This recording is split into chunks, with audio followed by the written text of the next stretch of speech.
The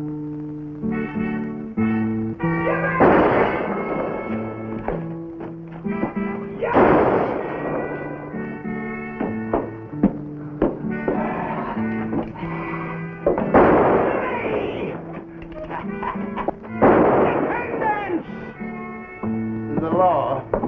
Well, howdy, Sheriff. How you been? Even every 4th of July, it's the same thing all over. Well, I'm just celebrating the Declaration of Independence. I know it, but this year you're starting 2 days early. When my great-grandpappy marched with General George, he fit them redcoats right down to a... He looked like... What do you mean 2 days early? You're starting to talk like those Tories in there. This is the 2nd of July, not the 4th. Well, goes down the Sheriff. I've been carving a notch in that tree outside my cabin ever since I left here New Year's Day. And by my tally, this is the 4th. And it may be the 4th back in the hills, but it's the 2nd here in Lincoln. And either way, you settle down now. You hear me, Ethan? Yes, I hear you, Sheriff. What a town this is. No patriotism. No one knows what day it is. Oh, yes. I believe it's the 4th, Ethan. You do? Huh? Would you do me the honor, sir, of having a drink with me?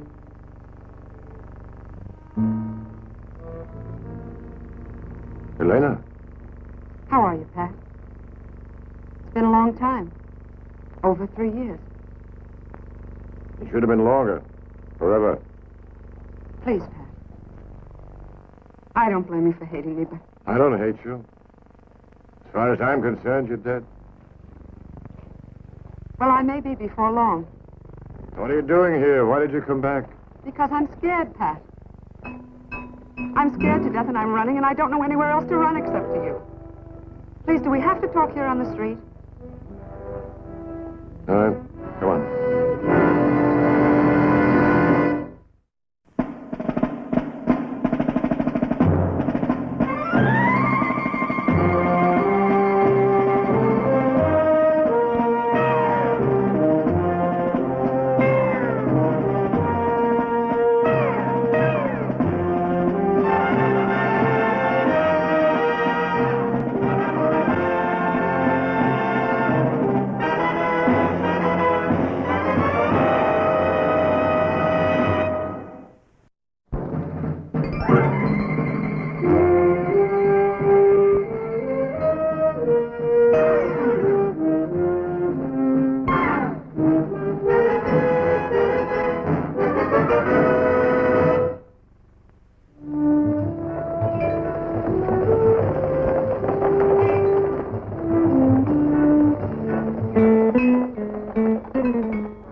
No rooms, mister. We're filled up. This is Mary Smith here, room 15. She the only woman staying alone here? Yes, I hardly think. What's she look like?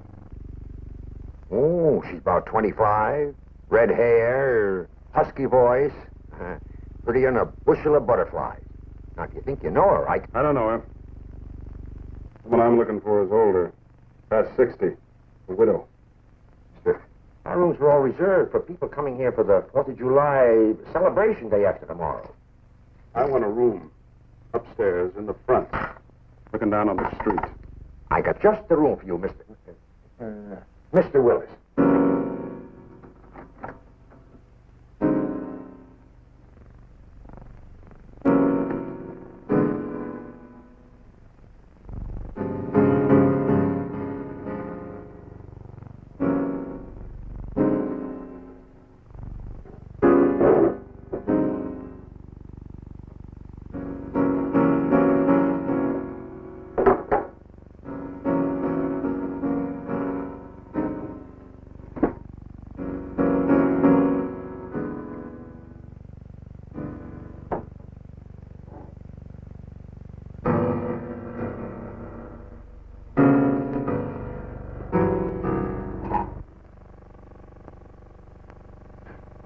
You'll make me start remembering old times.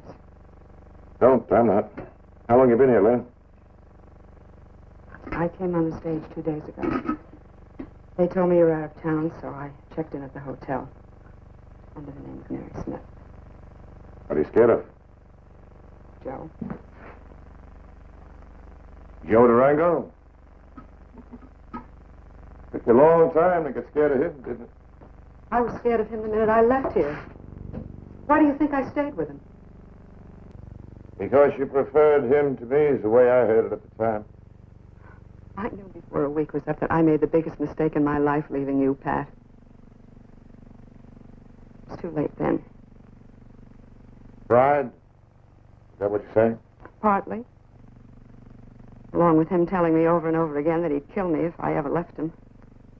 And he meant it, Pat. You know how he was. Yeah. Yeah, I know how he was. Strange, all of us together back in those days. Now you're a lawman and Joe's... Joe is wanted in a dozen different places for everything from bank robbery to murder. Yes, I know what he is. But you stayed with him. I'm a coward, Pat. And it's taken me a long time to finally get my nerve back, but I finally did, so I ran. Elena, where'd you see him last? Laramie, or near there, about a month ago. I took some clothes and enough money to get on the stage. I've been covering my tracks ever since. Why'd you come here, of all places? Because it's the last place in the world he'd ever think to look for me. Because he won't believe that I have the nerve to ever face you again. I think this would be the first place he'd think to look. Well, with the 4th of July celebration coming up, it's made to order for him. How's your kid sister? Caroline? But let's not talk about her. Pat, if you'd rather, I'll go someplace else. No, stay. You're safer here. Thank you. I'd give my left arm to bring Joe Durango to trial. Pat, is that the only reason you want me to stay? Yeah, that's the only reason. Hey, Patrick. Old Ethan's kicking up another ruckus. Really? So what do you know? I didn't know you were in town. Willie's got a job on a ranch right outside of town. I didn't notice any ill wind today, Patrick, but I guess there was one. Billy! Thank you. I'd better settle old Ethan down. Billy, you look after Lorena, will you? See her back to the hotel? She's always managed to look after herself, Patrick. She's left Joe. He's probably going to come looking for her. If Joe comes to Lincoln, he's going to be looking for you. You'd like nothing better than to put a bullet in you.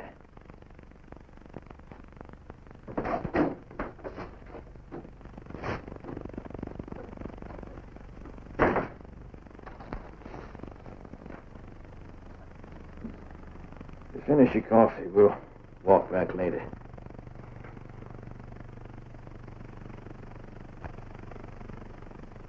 Well, you a lawman, too? You joking? Well, I didn't think you were the kind to pin a star on. But then I didn't think Pat was either. Why you bothered him again? Why'd you come back here? Did he take it that bad? Lady, he was wild for a month. Half wild for another month. Before he pulled out of it. I never knew he cared that much. Even could care that much. You did him a lot of damage, lady. I'm telling you that. A lot of damage. What'd you do? Come back here to finish the job, huh? Maybe I came back to repair it. Or try to. You always was a good talker. You finish your coffee. Finish? Come on.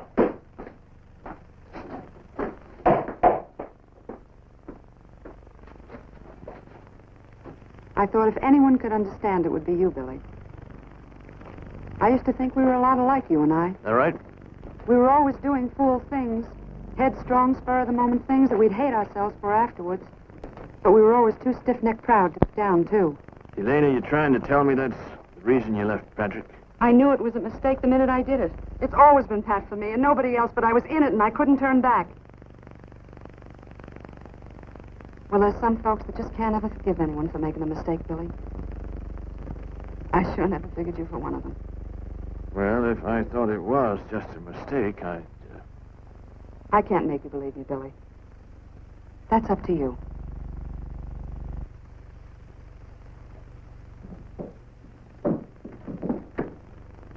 Oh, well. There you are, Miss Smith, 15. Lovely day, don't you think so? Yes. How are you, Billy? Thank you for escorting me back, Billy. It's very nice of you. There wasn't any trouble. Patrick will be around, I guess, as soon as he gets a chance. You know, Billy, I think we could learn to understand each other again if you'd just be a little kind. Yeah, well, we all make mistakes. I guess I make more than my share. I'll see you around. Bye, Billy.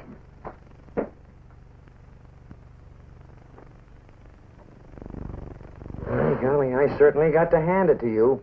The prettiest thing that's hit this town in a month of Sundays. The next thing you know, you're walking her on your arm. Yeah, well, let me tell you something, Herbert. There are just some that ain't, and some that are. I am one that is.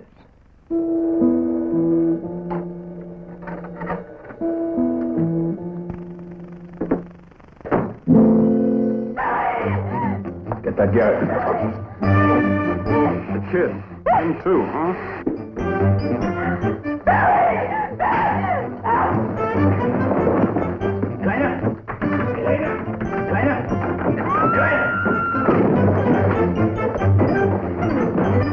You dirty little...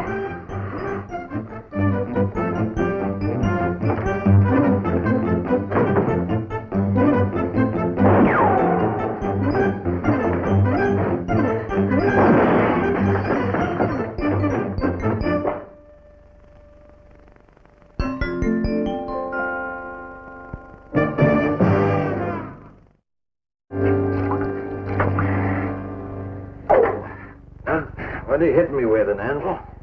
His gun. Yeah? I'm sorry, Billy, but everything happened so fast there was no way I could warn you. I was so sure he was going to shoot me. Lee, I'm a little surprised at you charging in through a door the way you did. Well, it's like she said, Patrick. Everything happened so fast. I never did like Durango much anyway. It gives me a reason to settle up with him. Any settling that'll be done with Durango, I'll handle. What's this stuff? My face powder. Look at this place. What a mess. Any idea what he was looking for? I don't know, Pat. I don't know what he was after. All I know is that when he knocked me down and pointed that gun at me, I knew it was all over right then. You say it all happened so fast, but you are sure it was Joe. Yes, it was Joe. You couldn't prove it by me. Well, let's take a look around. You stay right here in your room till we come back.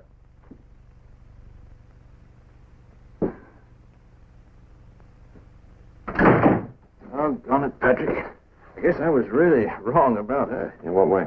Well, I mean, I saw her sitting in your office, and I got mad at her all over again, about the way she'd done you, Forget it. I did a long time ago. Yeah, maybe, Patrick, but I'm telling you, she's not lying. Joe's not the killer, and I feel sorry for her. Yeah, so do I.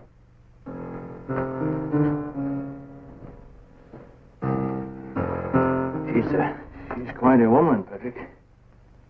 Yeah, I'd never known a woman like her before. And I haven't met another one since. Well...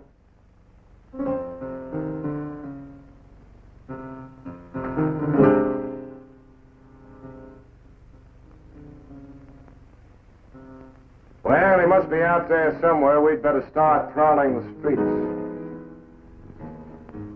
You stay right here and watch that stairway. I'll be right back. Well, the only one that fits your description is this Henry Willis, room 27. When did he check in? Just this morning. He ain't been out of his room all day, as far as I know. 27. Where is it? Upstairs, the front corner. It's the one that opens onto the balcony. Oh, yeah. Good, thanks. All set? Yeah, I gave you 2 minutes, and I go around the corner there, knock on the door at 27, right? Yeah. And then stay clear. You keep out of this, Billy. All right. But you watch yourself, Patrick. You know how Joe used to be. He's mean, boy. I know.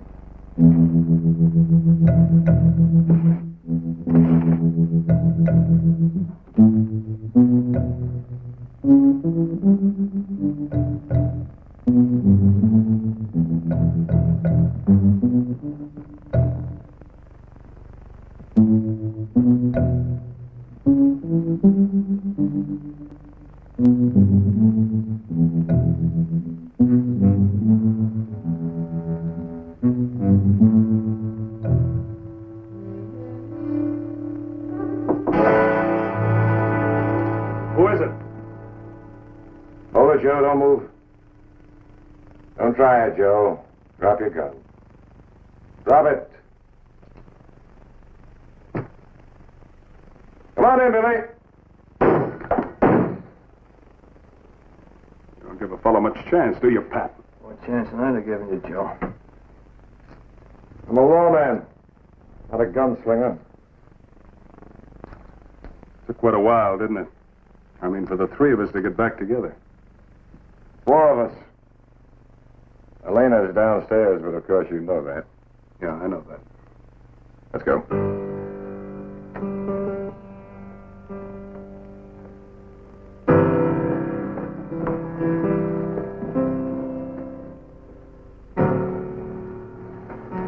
It's too bad you missed. The way things look now, you may not get another chance soon. I hope you hang. Do you? All right, Joe, let's keep moving.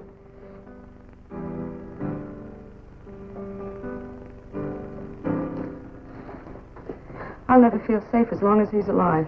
More than likely, he won't be very long with all the places he's wanted in. Just a question, who gets him first? Yeah, that's right.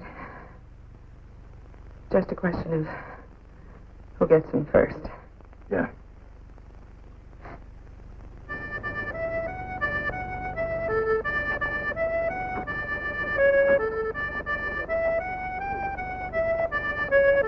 Ethan, I know you're a good customer, but I'm telling you for the last time, I'm a Southerner. Now stop playing that Yankee tune. Tis Yankee. Tis Yankee. Now, just a gall darn moment. When General George fitted the redcoats, that was everybody's song. Ethan's grandpappy said so. Ethan's grandpappy was a fool. You watch your language, you Tory. Tory. Now, prepare to defend yourself.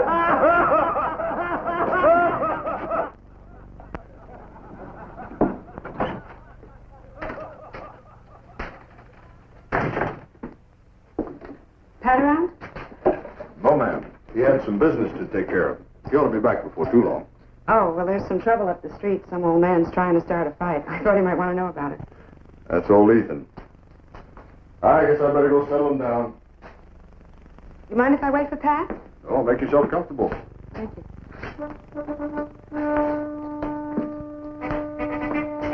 I won't be too long.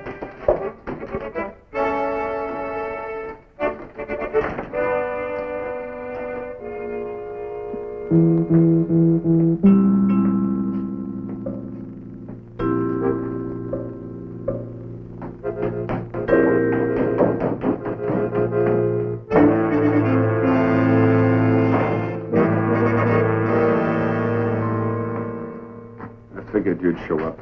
That's why I held off telling Pat about it. Why did you figure I would? Because you know if I open my mouth, I can send you to jail. And if I help you? Then you hand it over. Because if you don't, I'll break every bone in your body. But that's better than being locked up. Then will you go away and not bother me? I don't want any part of you. You ought to know that by now. Come to my room at the hotel. I'll have it there for you. These men not work. They worked in Taos and Laredo. This jail's built the same as the others. Wait for a half hour so they don't tie me in. I'll have it for you there then.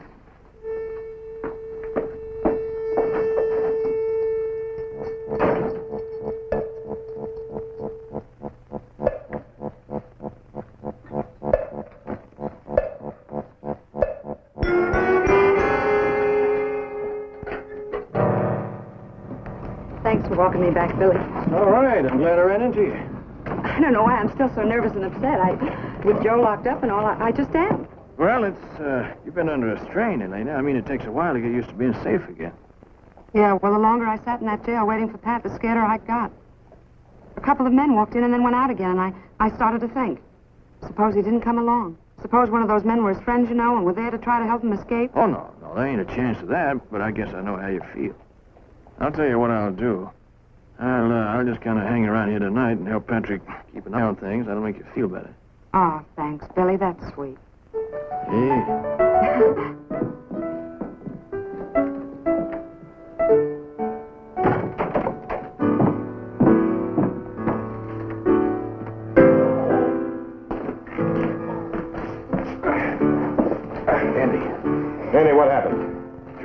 Joe? You've been ahead about 5 minutes ago, Pat. I'll get a doctor. He's got my gun. Patrick! Where you been all afternoon? The stage depot most of the time. Where's Helena? Gee, I just left her at the hotel. She's still pretty nervous, even though Joe's locked up. He's not locked up. He got out. Come on.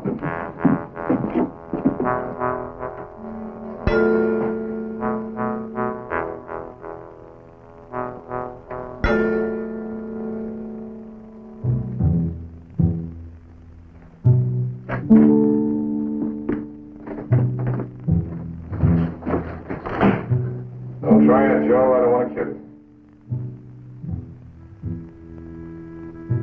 My old pals. I've always wondered which of us was the fastest.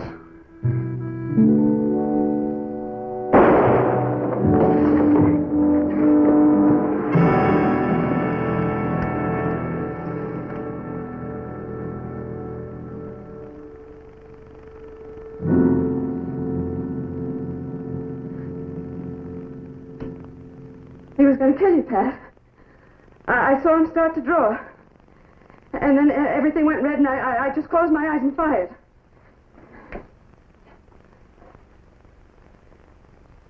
You did pretty well to have your eyes closed. Well, I just lost my mind. I thought he was going to kill you. Were you afraid he'd tell me about that money? What money? I broke open the box he checks at the Sage Depot. $40,000 in banknotes. $40,000. $40,000, and most of the serial numbers will probably check out with Joe's robberies. Pat, do you really think I'd kill for money? No, actually, I don't. I think you took that money because you knew he'd follow you. And you led him right here to Lincoln, hoping I'd kill him for you. But it didn't work out that way. I took him alive. You let him out of that jail cell, didn't you? To get another chance at him. Why? Elena, you wanted him dead. Nothing else would satisfy you. Why? Because you don't know what happened. You asked me about my sister Caroline. All right, I'll tell you. I always knew he chased after other women. But not Caroline, not my own sister. She was only 16. I made up my mind when I found that out. That I'd see him dead. Yeah. Maybe that's true. I don't know.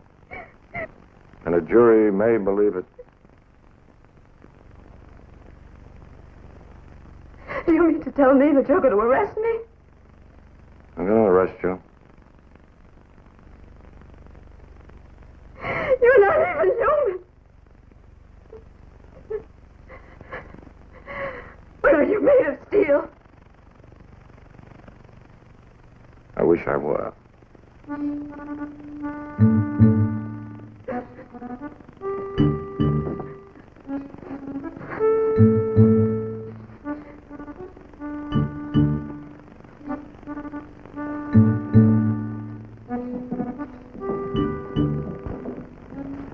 You know, it's almost funny. The two fastest guns in the territory, and I had to kill him myself.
And 20 more.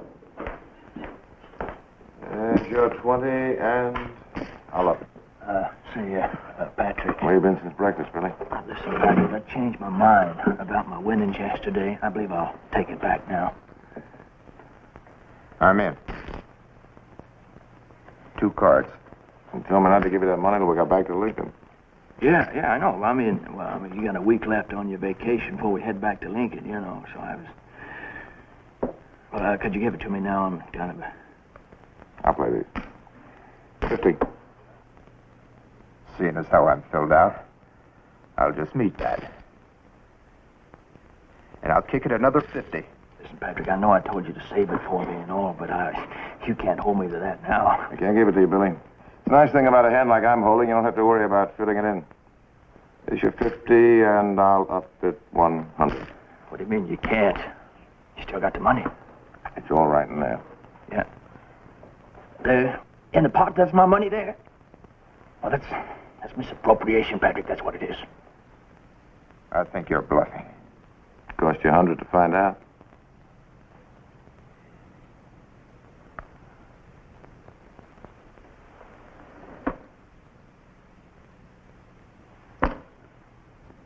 I know what I'm beat. It's tough luck. It ain't going to be easy facing my wife. There's your money, Billy. There it is. Plus 10 for interest. Oh, yeah, that's all right. Listen, I'm sorry I fussed at you, Patrick. You know, I guess I'd done the same thing if I had held the card you must have. I hope not. I'd have to lock you up for misappropriation of funds. Huh? What do you mean? A pair of threes.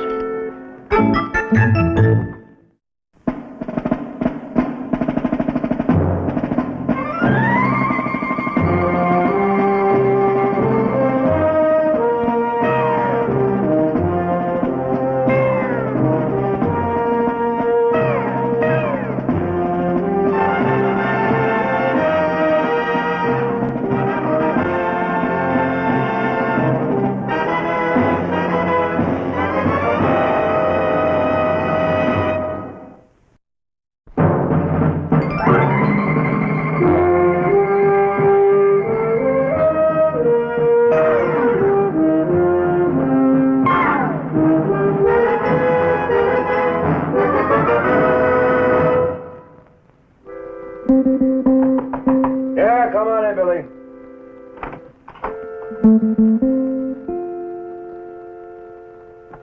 Mr. Garrett? Yeah? The clerk downstairs told me this was your room. Yeah, that's right, but I don't know you, do I? No, I never should have come here. I'm sorry. Oh, just a minute. Are you in some sort of trouble? You might as well tell me why you came here. I apologize for disturbing you. I was wrong to even think. Think what? I came here to ask you for money. I thought I'd lost all sense of pride or shame, but I haven't. No, please let me go. Why me? I didn't know where else to turn. That money my husband lost to you at poker. Oh. That was all we had. We had borrowed it to pay the feed loan at the bank. And your husband used that money gambling? I don't know what came over him. Oh, he's never done anything like this before. Never. It's just... Oh, things haven't been very easy for us lately, and I guess he thought it might solve our problems if he won. I'm so afraid. Ma'am, you just sit right down. Here. Take it easy. When he came home, he was so desperate. I just don't know what he might do. I just don't know what to do. Don't you worry. We'll try to figure out something. No, I had no right to come here. Jim would never forgive me if he knew. He's never begged for anything his whole life. He's a good man, Mr. Garrett. It's just this gambling. Ma'am, would it help any if I were to give that money back?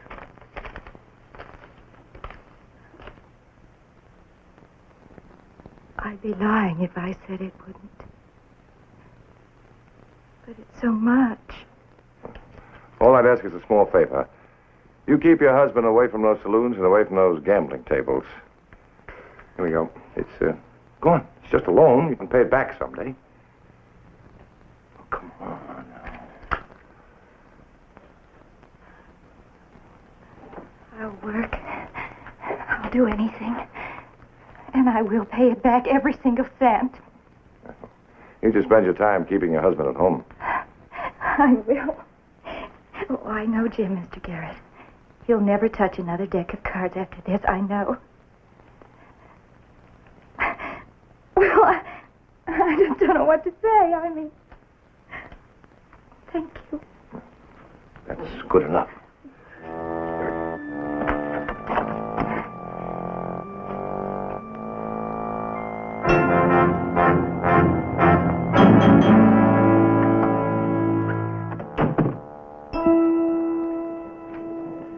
That's the way it goes, boys. What do you say, Patrick? You left a warm seat here. You take this one now. What are you doing back here? I rounded up some more money, so I figured I'd try my luck again. A scum like you ought to be horsewhipped. Hey, take it easy, Patrick. He ain't done nothing. I'll tell you what he's done. He's gambled away money his wife worked her hands raw for. Money that was meant to get that dirt farm going. But you couldn't wait to get back here, could you? What did you do? Take the money I gave back to your wife? My wife? Yeah. Mister, you got somebody else in mind. You ask anybody here. I ain't got no dirt farm. And my wife's off in Santa Fe visiting her folks. Now, look, she just told me that...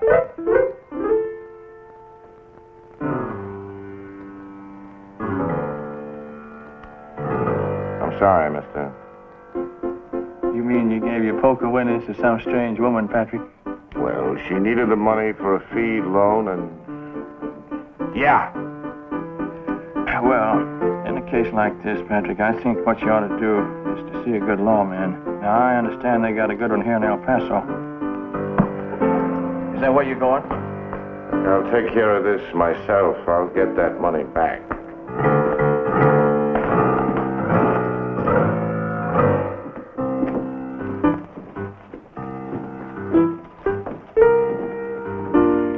Figure to sit around here all day, Patrick? Yeah, if it takes that long. What makes you so sure she's going to leave town? Well, nobody in El Paso seems to know her. I've checked all the hotels. I've posted the 2 livery stables, so there's only 2 ways she can get out of town. Yeah? Train or the stage. Train doesn't do till tomorrow, so if she leaves today, she'll have to show up right here. Stage west due any minute now. Want me to hang around here, Patrick, in case she decides to shoot away clear? You need help?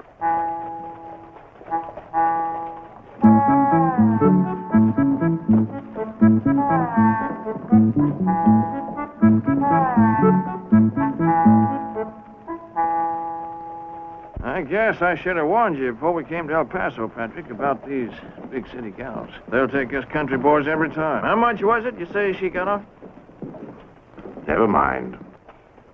You know a man with your reputation, Patrick? There ain't a man in the Southwest won't get a boot out of hearing about this. Billy, do me a favor, huh? Yeah, what? Just so she doesn't get by me. Check the train station, in case there's been any change in schedules. Oh, Patrick, now I got the feeling you're trying to get rid of me, boy. But I always say, anything for a friend, you know. Even if he ain't too bright. I'll see you later.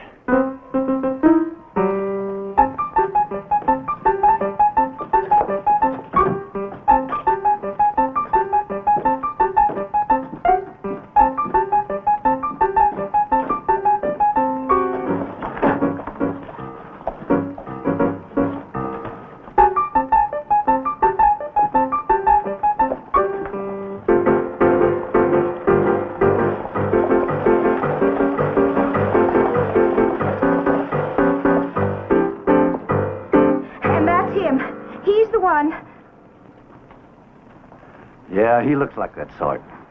Well, now, don't you worry no more, ma'am. You'll find out we don't put up with this kind here in El Paso. Oh, I'm ever so grateful. I just didn't know who to turn to. Then I saw you nice gentlemen here. You see, I have to board that coach in order to reach my auntie's, and... Well, I was just afraid to go near him. Well, you just leave him to us.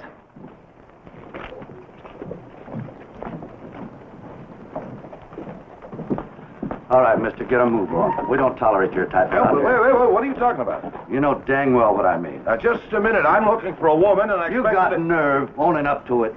You're heading for the marshal's office, mister. We got respect for women in this town. Get moving. hold on now. I don't know what that woman told you, but she's a professional liar and a thief. You just watch how you talk, mister.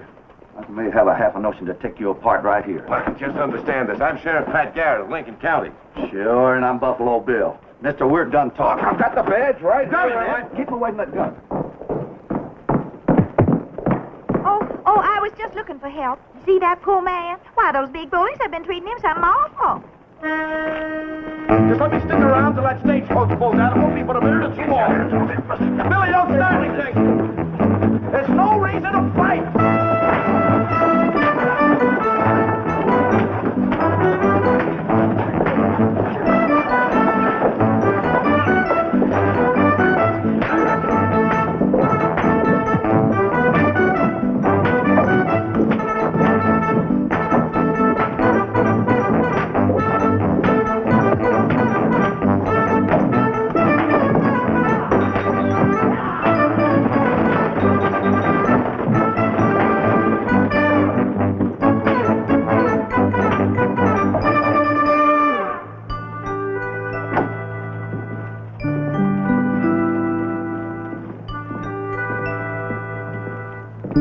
That ain't the dangest story I ever heard. Pat Garrett falling for an old dodge like that.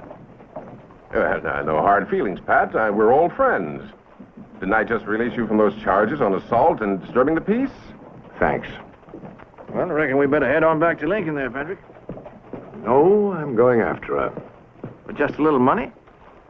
$600 is a lot of money, and you know it. Let's go. I think I'll handle this alone, Billy. Not on your life, Patrick. Any gal that can swindle Pat Garrett out of $600 I gotta meet.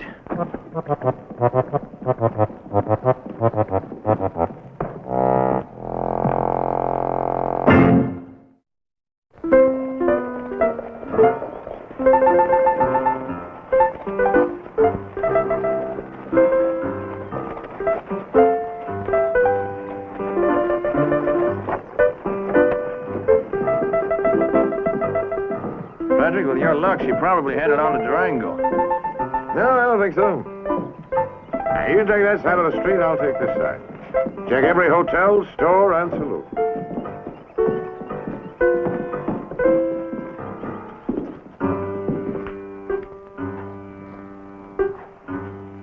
Now, I'm looking for a woman. She would have checked in yesterday. You can imagine how I felt being stranded here without funds.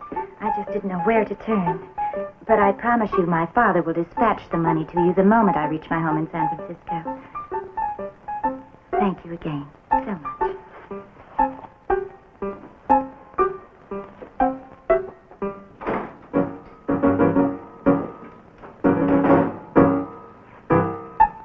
You have $600 that belongs to me.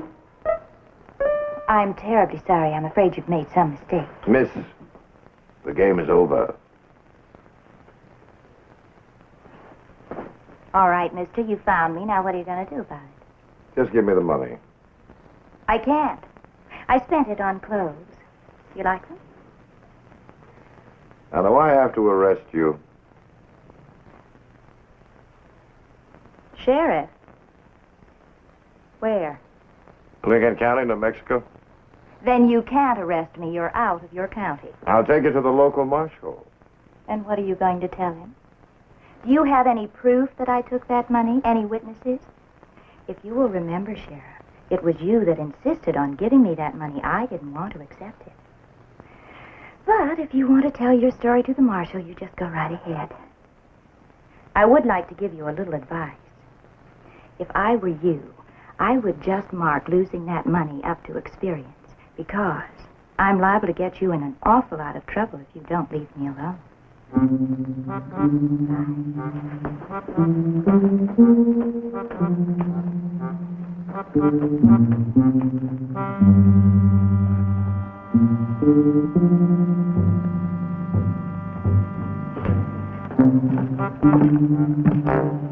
You didn't find her? I found her. Maybe the bluff didn't work? Yeah, this is going to be a hard one to land, Billy. We'll have to play it her way. But I've got an idea. First, we're going to do a little shopping. Then we go see the local marshal.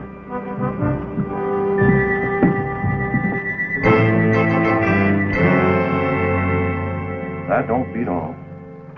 To think that... Marshal, please don't think too harsh of her. Well, I'm just sort of serving as marshal, kind of temporary like, since Judge Marlowe quit. But I can sure handle this one. Now, don't you worry no more. I'll bring her back here myself.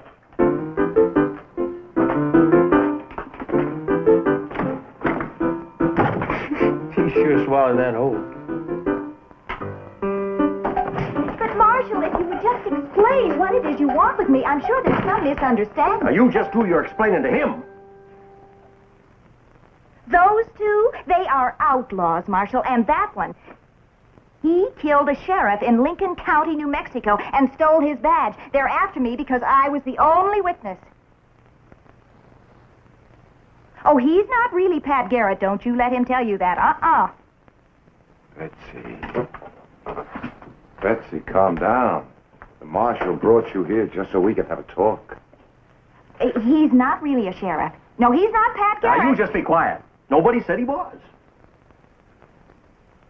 Well, what do you want with me, then? Honey, it's just that me and the kids miss you so much. We're willing to forgive everything and take you back. What? When you run off, I was nearer to despair and where to find you. I had to leave the kids with Aunt Alma. Your brother Herbie and me, we've been looking for you through near 100 towns now. But we finally found you. Brother? Any woman that would run off and leave 6 kids, her very own. I'm a family man myself, mister. I know just how you feel. Well, now, just a minute. I'm not married to him. I'm not even married, and I certainly don't have 6 children, and he is not my brother. We had the same problem with Aunt Mattie. Kind of runs in the family. It's a sickness like. They're lying. They're both lying, Marshal. Betsy, maybe these will help you to remember. They're little Freddie's booties. He keeps crying for you, Betsy. He's just 4 months old. Make him show you our marriage license. Oh, you know we lost that when the house burned down last year? Terrible fire. We almost lost Aunt Fanny in that one. No, all I have to show our marriage is your wedding ring. And it broke my heart when you threw it at me that night you left. That's proof enough for me. All right, suppose I am his wife. What does that prove? Nothing. Nothing much. But I'd sure hate to think of you running off again. So I reckon Marshal Peterson wouldn't mind telling everybody in town that they shouldn't sell you a stage ticket or rent a horse to you. All right, mister. You just remember this. A husband cannot testify against his wife in court, just in case you had any ideas. Court? Why, Betsy, what makes you say a thing like that? Aunt Fanny was always wanting to go to court. Like to sue people. Kind of runs in the family. Oh, shut up. Betsy, that's no way to talk to your kinfolks. Marshal, if you don't have any charge to hold me here, I'm going back to my room. Well, I don't have one that fits you, but there ought to be. I am going to stay in this town just as long as my dear, stupid husband does. We'll see who gives in first.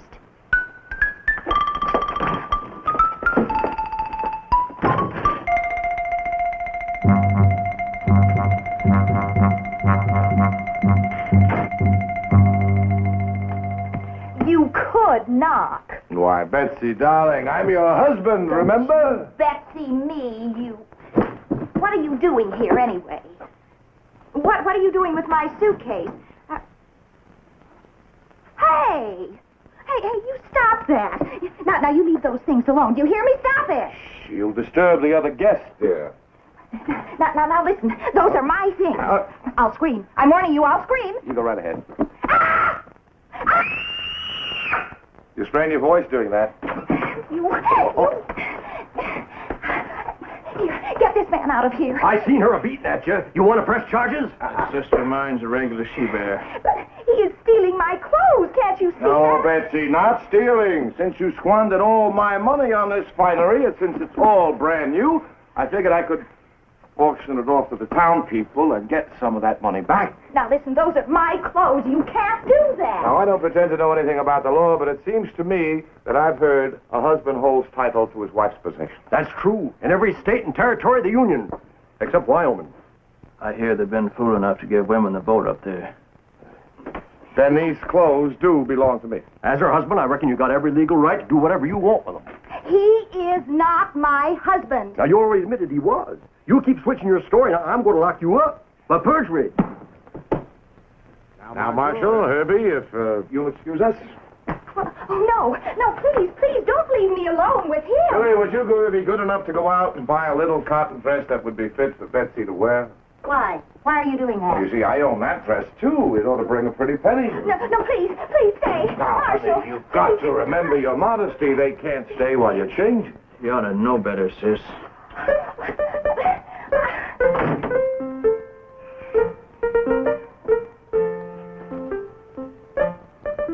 Money wasn't in your other clothes, so it's got to be on you. No, well, I told you I spent it. Now, either you hand it over or I'll take it off you. No, but I haven't got it. All right. No, you can't search me. You can't search Why, me. Betsy, I'm your husband. No, all right. You win. I'll give you the money. Only you leave me alone.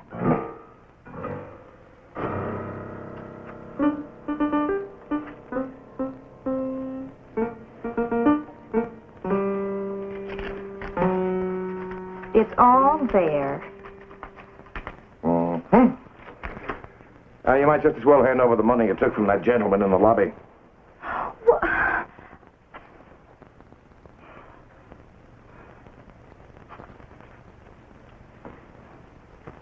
now, will you please get out of here? Oh, no, not yet.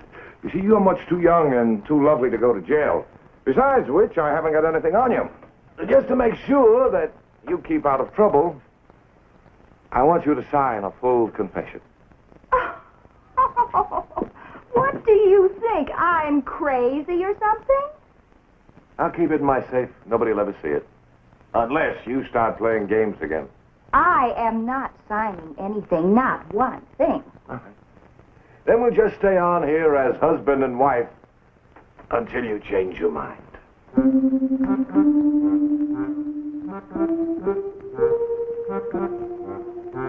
Have you got a paper and a pen?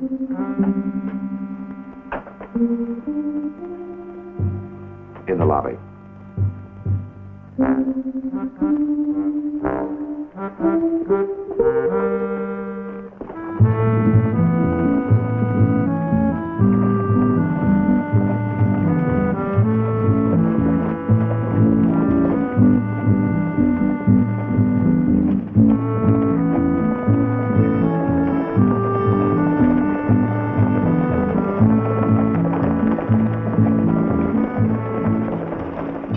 Something, Patrick? That marshal's never going to figure this thing out. Well, no use trying to explain it to him. He'd just be more confused. You never could understand why you let her get on that stage and leave town. I just hope it taught that girl a lesson. Boy, she was a changed woman, you know that? I never seen anyone look so down and out. Yeah. Well, I gave her enough money to get a good start in another town. You gave her money? Mm-hmm. She told me she was broke, Patrick. I mean, that's why I gave... You? Oh, no.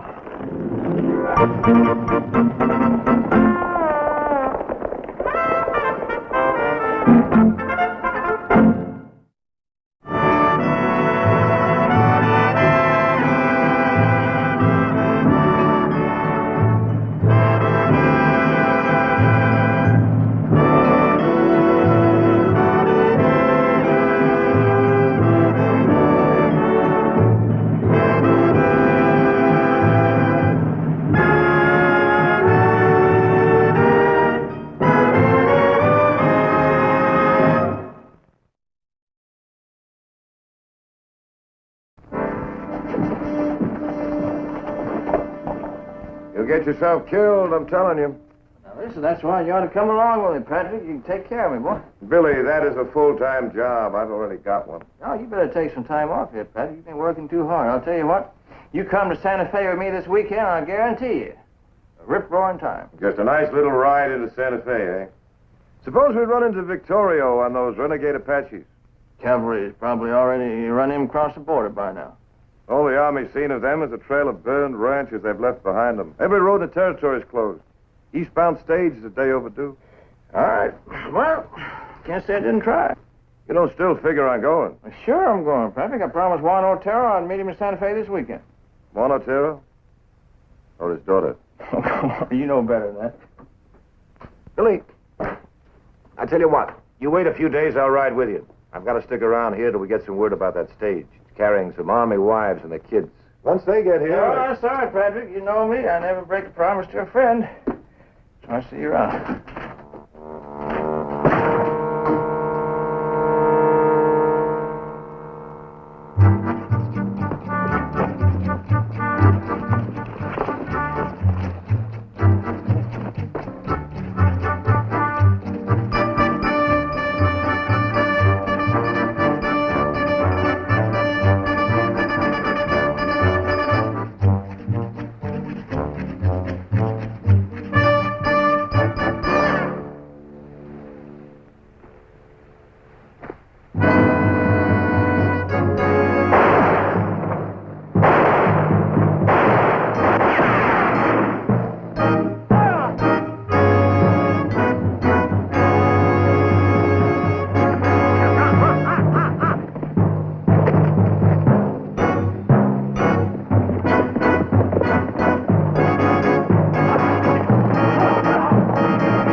Who's in there? Show yourself.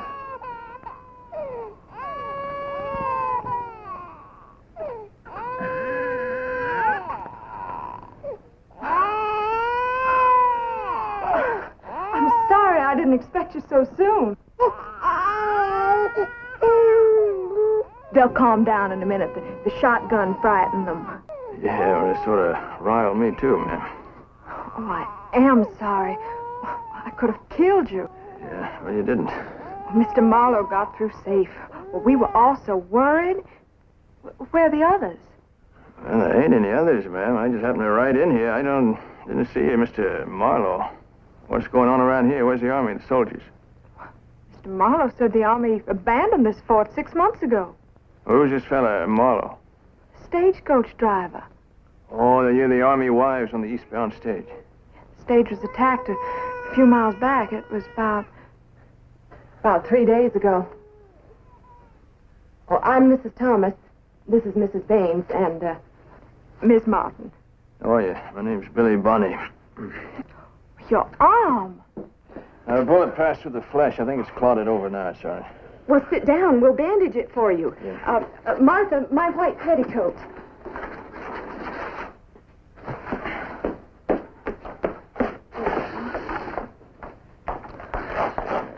We were traveling east from Fort Buchanan. What, Arizona? There were 2 other men besides Mr. Marlowe. They were killed fighting off the Apache attack. If it hadn't been for them, he never could have kept the horses running and gotten away. How'd you manage to get here? Mr. Marlowe went off and left us here by ourselves.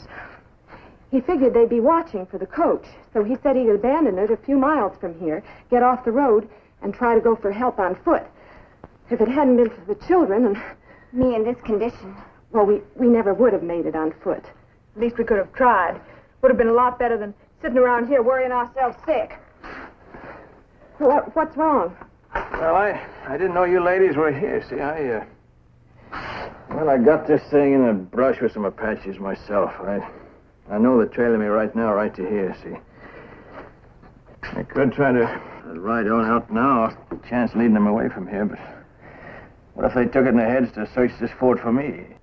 Just seeing a man's face, I don't think we'd care if the whole Apache tribe was following you. Yeah. Well, it's a renegade band from across the Mexican border. I think it's led by a fellow called Victorio. If it is, there's maybe about 25 to 50 of them around here now. Victorio? My husband said he's as bad as Geronimo. Yeah, they come across the border in our country. They steal and they kill and they burn. They grab anything in sight and then they run back across the border before our cavalry can catch up with them. Mr. Bonney, you could lead us into town. We could keep up. Why, you could manage, couldn't you, Martha? Oh, ma'am, I couldn't anymore. Lead you ladies across these mountains now, you young'uns, and I could have brass band. I think our best bet just to hope, pray, Mr. Marlowe makes it into Lincoln. Because if he does, Pat Garrett get out here very fast. We got a fort here, ladies. So why don't we look around and see how we can defend ourselves? Martha, will you look after my Julie? I'll see if I can help Mr. Bonney.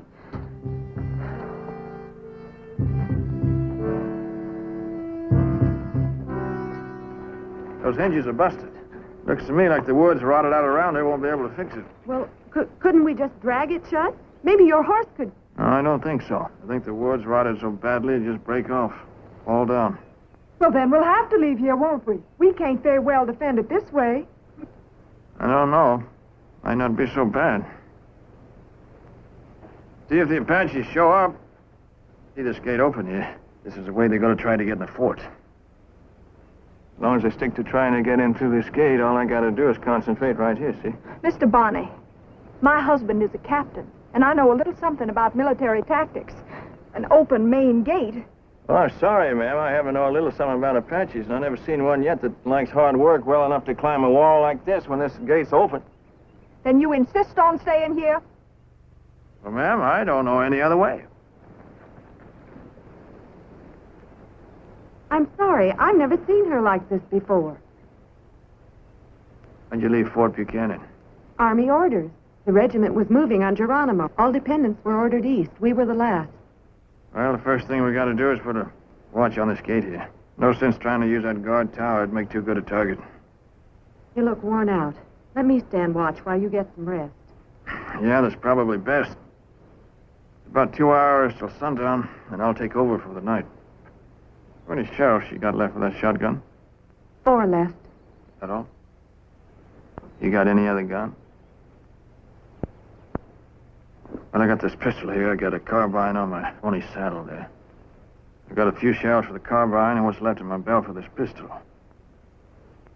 You better take this. And tell the others to wake me by sundown. You're shaking. You better let me take this first watch. I'm sorry. I didn't mean to worry you. I've tried not to let Martha and Lou Belle know I was frightened. Oh, that's all right. Anyone would do that. I mean, it's a perfectly natural thing. My mother was an army wife. I remember when I first married, she told me that a soldier's wife is so alone and frightened every time her husband leaves her. But she has to learn to hide it from it, to be able to smile at him. Well, I've been doing that for some years now. This is no different. I'll be fine. All right.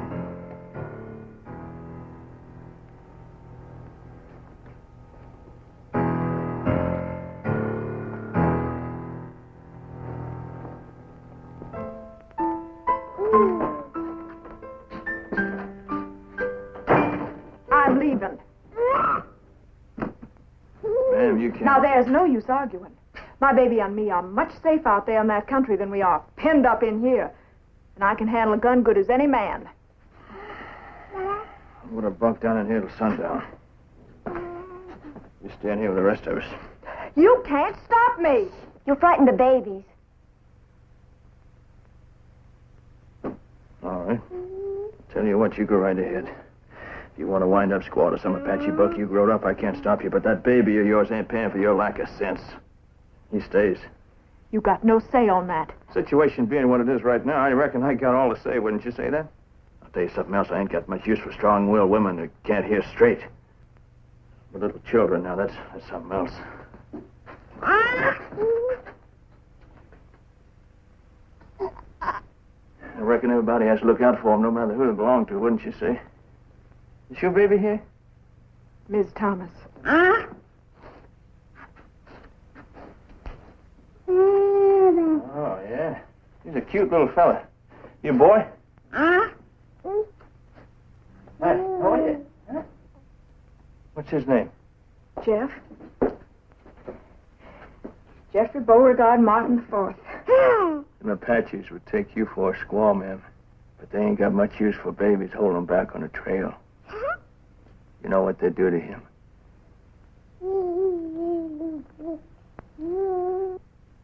So you stay. I'll see to it that none of them Apaches get hold of any of you. One way or another, I'll see to it. I'm sorry. You're right, of course. It's the children that count. But, Mr. Bonnie, you've got a horse. You could get through to town. Take the children with you. You can manage them. We'll defend ourselves. It's the children that count. What about her child? So we stay. Right here, all of us. Sorry, Martha. Mr. Bonnie, if you don't mind, it's about time Jeff was fed. All right, go right ahead. Oh, yeah. Well, excuse me, I'll bunk down in the back bedroom. Uh-oh. You ladies know what's in these bags here? Yeah. Well, we gotta haul these things out of here fast, see? You know what that is? Old black gunpowder. Almost anything to set that stuff off. Oh, sure picked myself a good pellet, didn't I? They're here. I didn't see them till they were almost at the gate. How many? 3.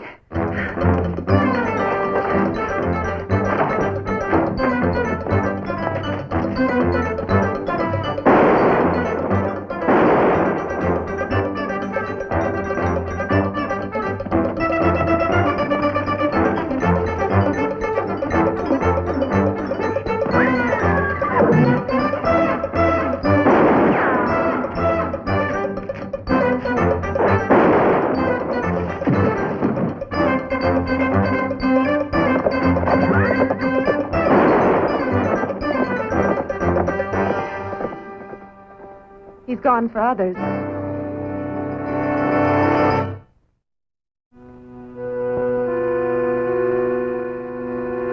You shouldn't be out here. I wanted to get some air. Beth and Lou Belle have been busy moving those gunpowder bags outside. You waited kind of long to head east, didn't you? I mean, having a baby and all. It's due in another 2 weeks. I figured to leave long ago, but John, that's my husband, He was wounded on a patrol. He was in a hospital, and I wouldn't leave him, and he couldn't be moved. So, I stayed till he died. I'm sorry. I'm praying for a boy. He'll be named John. If it's a girl, I don't know. I just can't seem to think of a name. We don't have ammunition to stand off a real attack, do we? No, we're kind of low.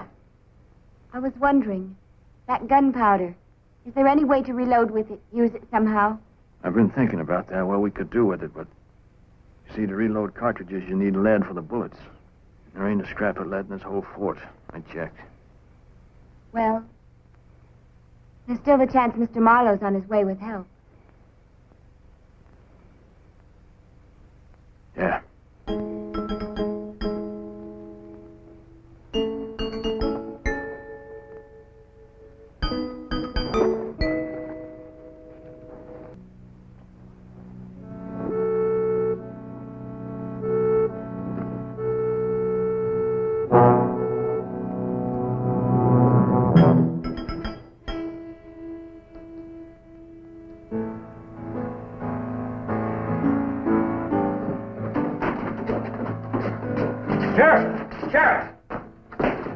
Found him outside of town, half out his head. I can't make sense of what he's been saying.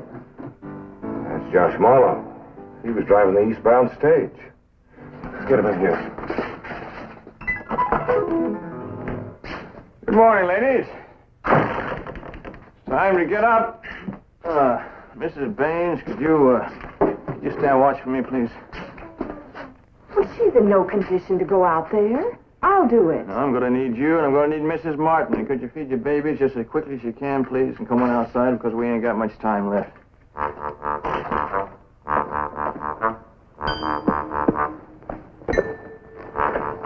What are you doing? You want to give me a hand here? Help me lift this thing up? I just got to make it real slow. Be careful. Well, whatever for? Remember that old black powder over there? I was thinking maybe we could get that barrel lifted on this thing here. We just might be able to make ourselves a cannon. Apaches hate the sight of them. I ain't never seen an Apache who wouldn't run from cannon fire. Up! Now I've got to find something to strap this thing down with. Maybe some rope, some wire I can find around here. Maybe some old leather. You ladies want to do me a favor? You want to look around here and gather up all the scrap metal you can find? All the old scrap metal and bring in the pile right over here. What's that for? Well, I looked around here earlier today. There ain't no cannonballs around the fort. This won't be the first time old scrap iron has been fired through one of these muzzle loaders.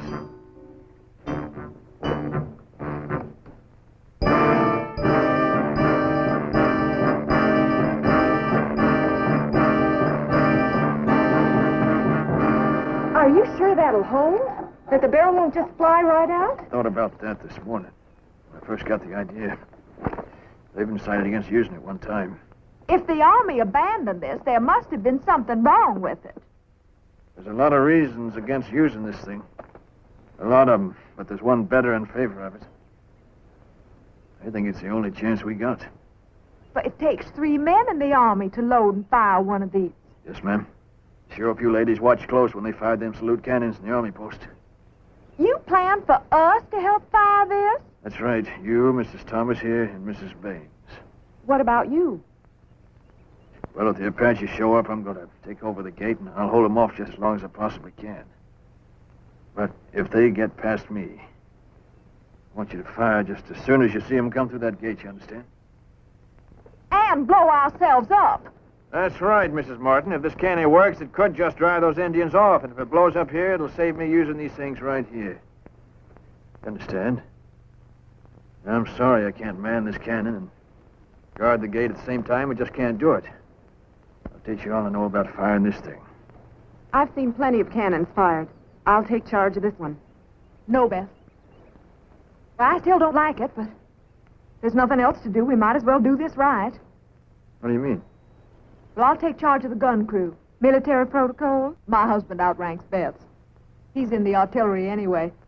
We'll bring the children out here with us in case we have to fire. No, ma'am, I don't think I am not leaving my baby for them. Yeah. Well, I'll show you how to handle this thing. I know all about these weapons, Mr. Bunny. They are most all my husband ever talks about. Now, you just send Miss Baines back here, and we'll start practicing. We'll swab this out and try loading it a few times. And don't you wait at that gate to get killed. If too many of them savages come at you, you just get out of the way. Give us a chance to see what happens with this old blunderbuss.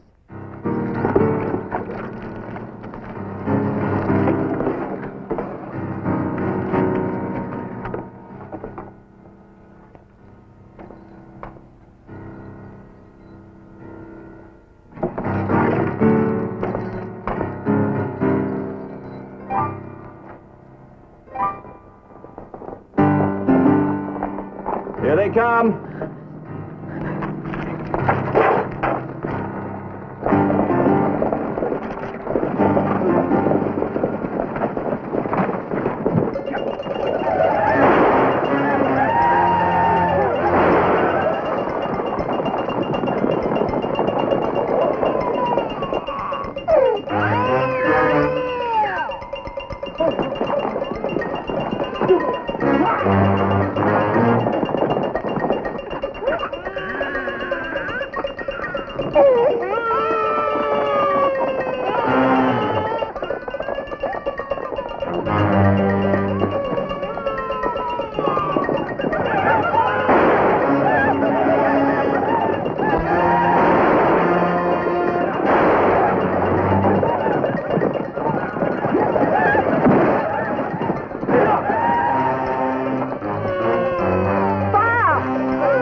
Get after him.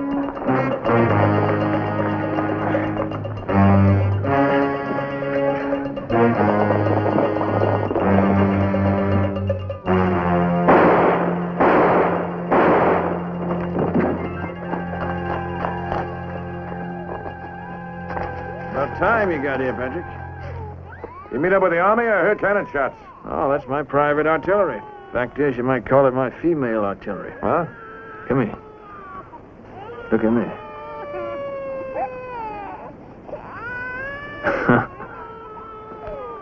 I'm sorry the baby was early. I'm in awful lot of trouble. Ah, don't you worry about that. Are you sure Mr. Marlowe's all right? Uh-huh. He'll be fine in a couple of days. He tried to ride back with us, but he wasn't up to it. We'll camp here tonight and ride into town tomorrow. Well, isn't that awfully soon for her to travel? We can wait. No need to. We'll take it easy with her.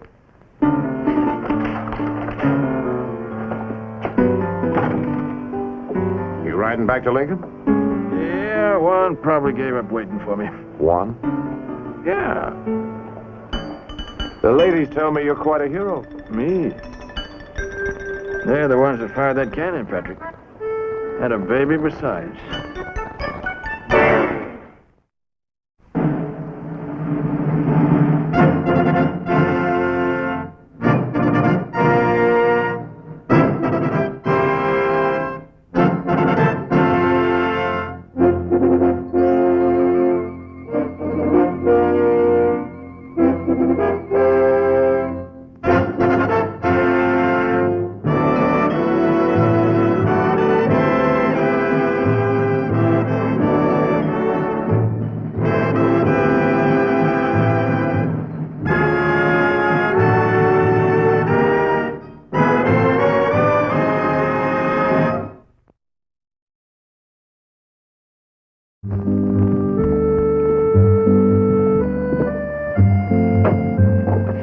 wish you'd let me help. Well, it's all of it, Sue. I think your daddy has the rest of it inside there. You're making me a lady before my time. What do you think a fine lady would want for her birthday? How did you know about that? Papa tell you? Oh, I forget the other sack of flour? No, sir, Mr. Wiley. I loaded it on the keg there. Oh. I guess that's about it. Yeah. Billy, I'm mighty grateful for everything you've done to help us get settled in. Oh, I ain't done nothing. Well, if you're going back to Tunnels this afternoon, why don't you stop by our place on the way? Well, I'd like to. I'd like to very much. Oh, say, I'd like for you folks to meet a friend of mine. Excuse me just a minute.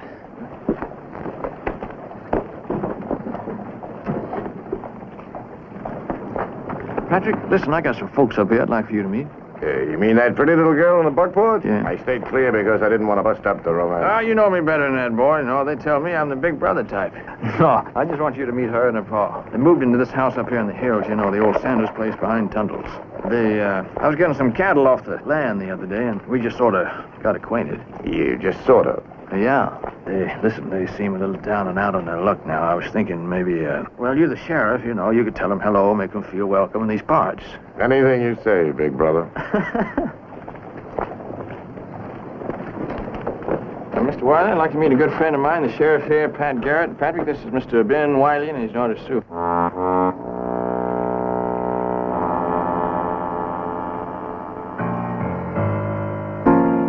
Welcome to Lincoln, Mr. Wiley. Nice meeting you, Sheriff. Well, I guess we better get going. My Sarah will be worrying. Sheriff, Billy, come out and see us soon. You're always welcome. Get up.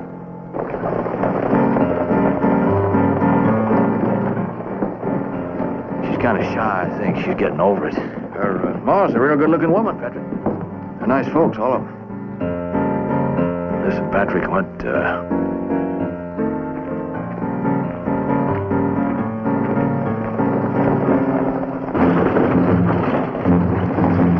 Patrick, watch out!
Anything wrong, Pat?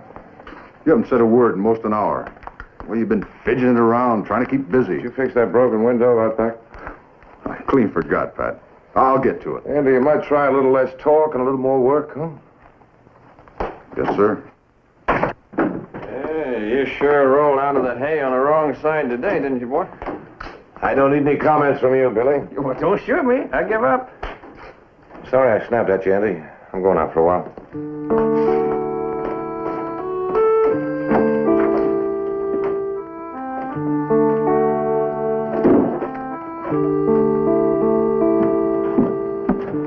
All right, with you.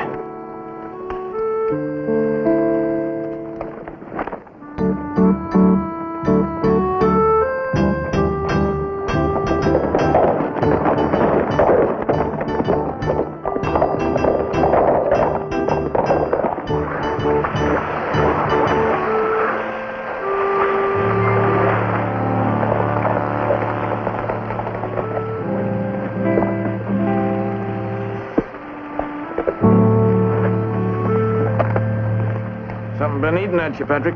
You ain't acting right. What's the matter?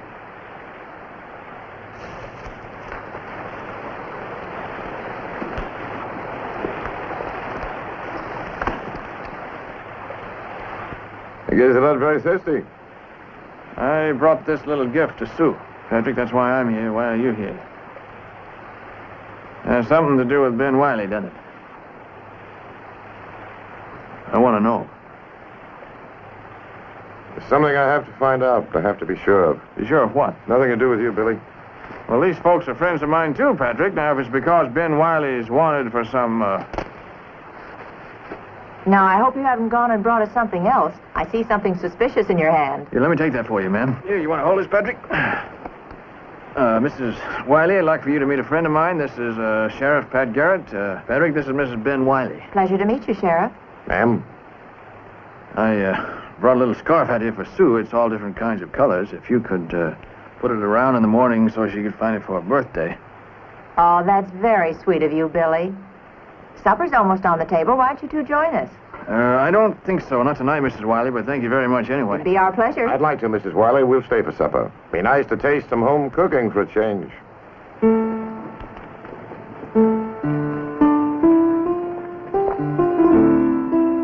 Sue?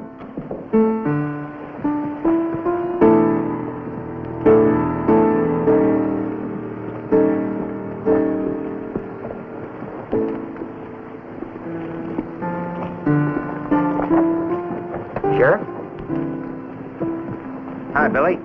We got guests for dinner, Ben. Well, that's fine, that's fine. Well, come on in. Make yourselves to home.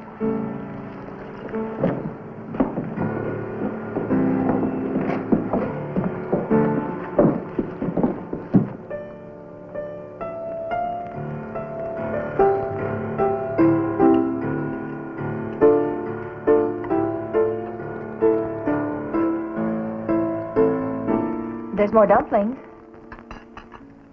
Sheriff? If you can find room. No, thank you, Mrs. Wiley. If you don't mind, Mrs. Wiley, I think I'll stretch a little bit. Sure was a fine meal you fixed for us. Best yet. If you'll excuse me, I got some work to do in the barn. See to it that your horses get a good feed. More coffee, Sheriff. Thank you, no. May I be excused, Mama?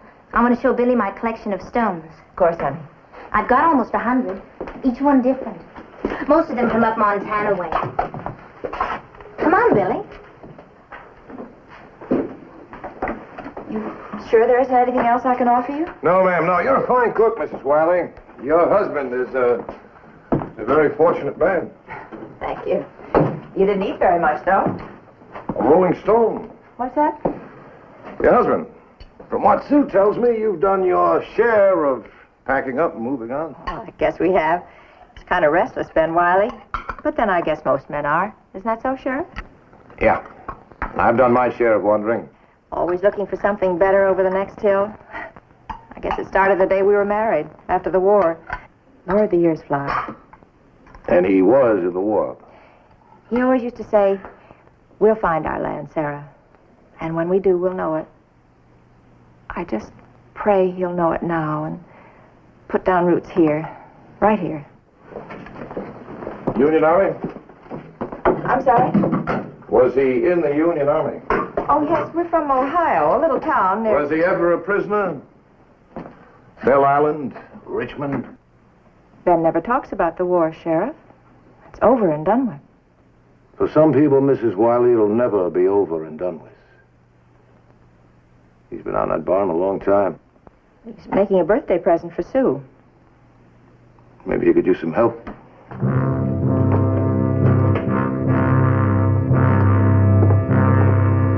Sheriff? Did anything happen to you in the war? No. Not to me.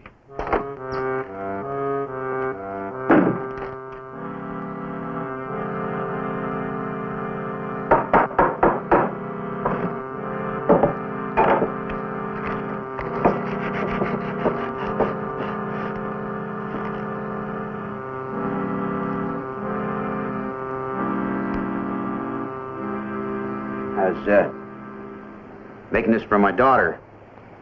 Her, Ma's giving her a little mirror. We'll give her this table.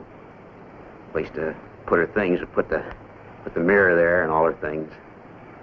Girl gets to be 16, she needs a little place for things. Haul her home.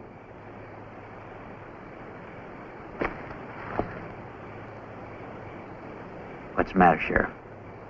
What do you want with me? You've been staring at me ever since we met. Just staring at me, trying to place my face. Who do you think I am? Some outlaw? Some face on a wanted poster? 'Cause you're wrong. But I'll tell you what. You take me into town, you put me in your jail, and let's get this thing cleared up. 'Cause soon enough you're going to find out I'm not the man you think I am. It's nothing to do with outlaws or wanted posters. Then what? What do you want? I'm looking for a man called Slat. 18 years ago. Belle Island prison camp, St. James River. All of us freezing, starving, desperate. What are you talking about? 6 of us planned an escape at night. Break through a cordon of sleepy guards, make for the river. 6 of us, all scared, all kids. 6 of us and 1 coward. One who lost his nerve, told the commandant. Traded freedom for all of us for a slab of salt pork. You remember? Can you remember that far back? Slat? I don't know what you're talking about, I just don't. Slat, a stringy kid, never said much, just stared at you. I'll never forget those eyes. Your eyes, Slat. Patrick! If you're not him, why do I see that look in your eye? The fear. Anybody be scared if some wild-eyed sheriff was staring at him all the time?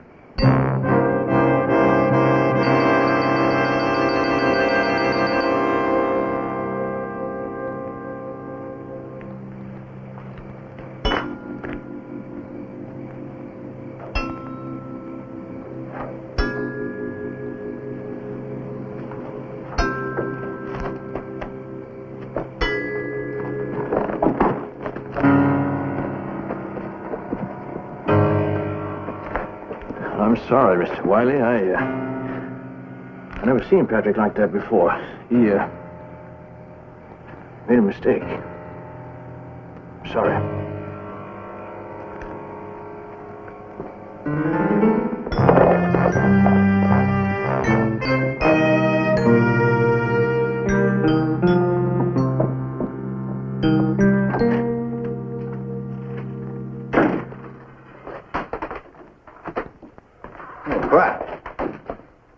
Dropped to the bottom of the world.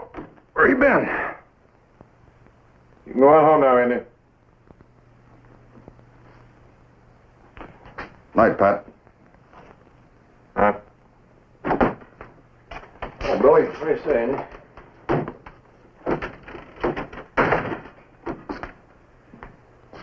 You've been riding like the wind, boy. I couldn't catch up with you. You kind of spooked Ben Wiley. There must have been a better way of proving he wasn't your man, Patrick. I know he isn't. His word against what I feel. Patrick, what is it? You're going against everything you believe in. I mean, the law here, everything. Now, if it was me acting that way instead of you, I could understand that. But you... I don't want to talk about it, Billy.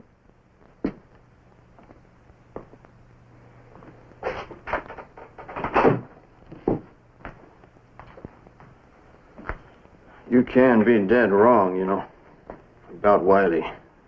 Why don't you just stop and think, Patrick? Don't let your feelings run away with you. Just about what you'd tell me if I was the one with blood in his eye. Billy, I can't help how I feel. Maybe it's wrong, but I can't help it. What are you going to do? Wait and watch. Watch Ben Wiley. If he runs, then I'll know he's the one.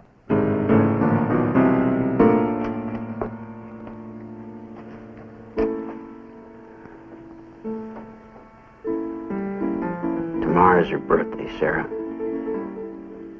I didn't finish the table yet. It's all right, Ben. I don't want Sue to know why I'm doing it. She won't. I've got to, Sarah. You know that. I can't help myself. I know. just can't stand to face that man again. I've got to run, Sarah. Tonight. Right now.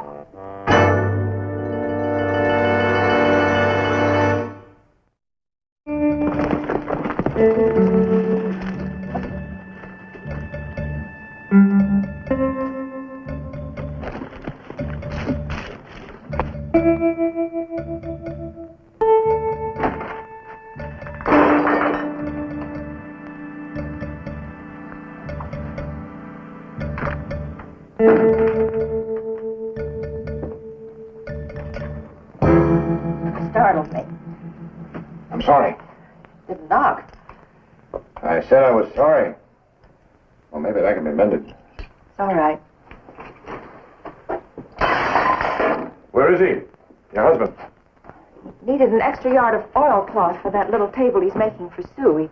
He went into the dry goods to get it. When's he coming back? Soon, if he doesn't get held up. Would you like some breakfast? I have some cornbread left. No, thanks. I've eaten. Well, at least have a cup of coffee. I was just about to have some. Where's your daughter? She's out in back of the barn, putting down a vegetable garden. Putting down roots. Sit down, please. I'm glad you came by. It's nice to have somebody to talk to. A woman gets lonely sometimes. Is that coffee too hot? Could I get you something? Didn't he have a bedroll, some trail things hanging right there last night? Where are they?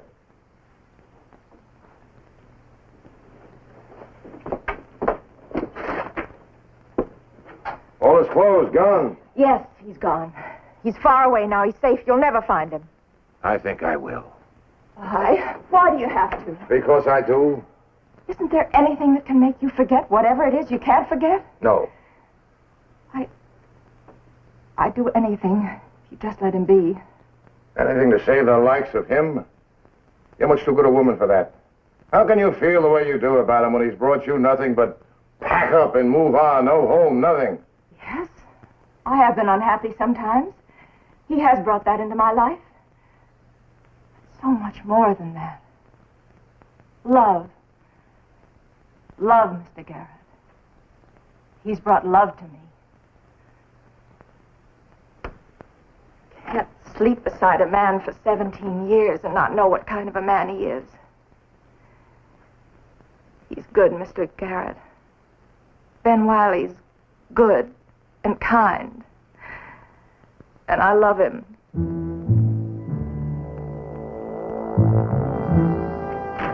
Please. I'm gonna find him.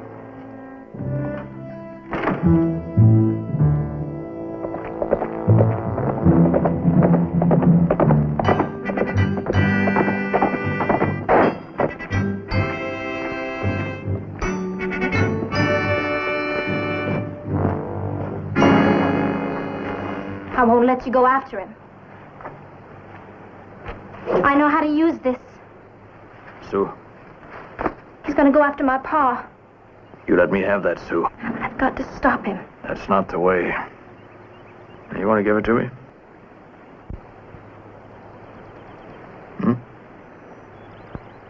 Come on. You go on back to the cabin. It's going to be all right. I promise you it's going to be all right.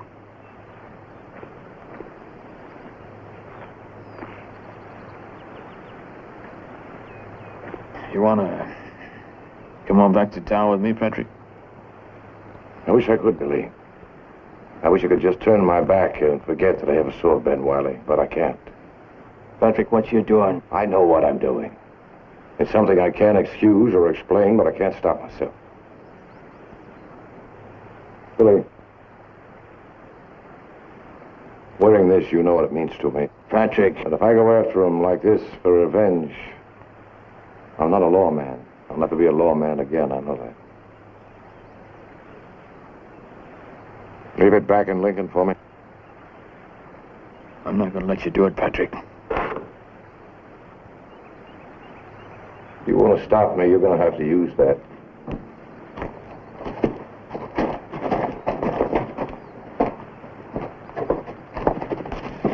Well, you're going to have to tell me, Patrick. I want to know how a man deserves killing after 18 years. That's a long time, boy. Even if Ben Wiley did turn you in back at Belle Isle. Can't you understand? There's no law that can make him pay. Only me. What I remember, what I swore to do. Well, why, Patrick? I mean, why does a man have to pay? I mean, why does a man have to pay for being scared and cold and hungry? Ain't you ever been like that? All right, he did a terrible thing. But a man can change, Patrick. I mean, can't you forgive a man in 18 years? No, I'll never forget what Ben Wiley did. Not in 18 years, not ever. Because I can't forget Jimmy. He was more than a brother. He saved my hide at Antietam. He'd have been alive today if... We had to break out of there. But the guards knew they were waiting for us. We ran, we made it to the river. In another second, we would have been safe. I thought he had just tripped in the dark. I started to pick him up.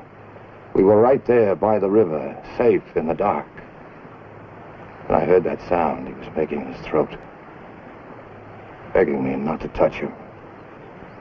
I could feel the hole in him. The life was pouring out of him right into my hands. He was gone before I could even say a prayer. And I swore then, holding him, dead in my arms, I swore to find, slap, and kill him. I swore that to a dead boy. It's a debt of honor, Billy. I don't have any choice. I don't think it holds you to your word, Patrick. I think you'd understand that you're a different man after all these years. Billy. Well, look, maybe you feel guilty, Patrick. Did you ever think about that? I mean, you planned this whole escape, didn't you? And then something went wrong, and then this Jimmy was killed. Well, maybe, just maybe, you want to kill Ben Wiley to ease your own pain, Patrick. Your own guilt. That could be. You better think about that. Billy, take your hands off those reins.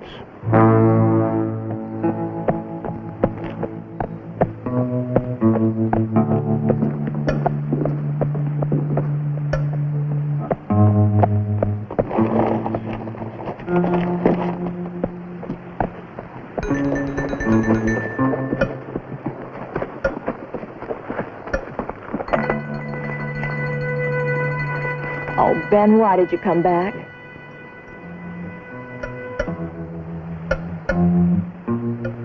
I just couldn't leave.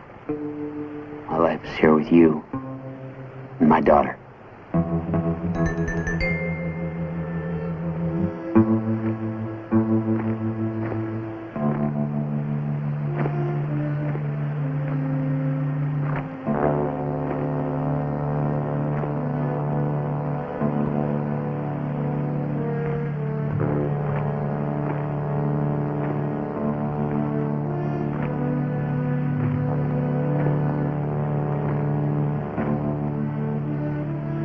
I'm the man you want, Sheriff. The one from the war.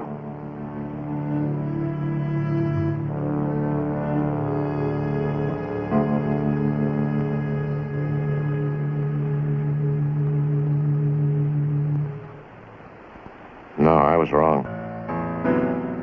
The man I thought I was looking for was a coward. No, not him. He must have died back there, Belle Isle prison.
up here, girl.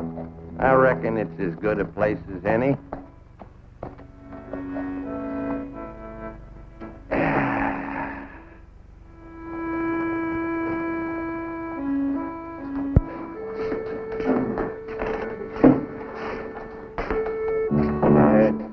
You get up on that table, child. Whiskey. Little red eye.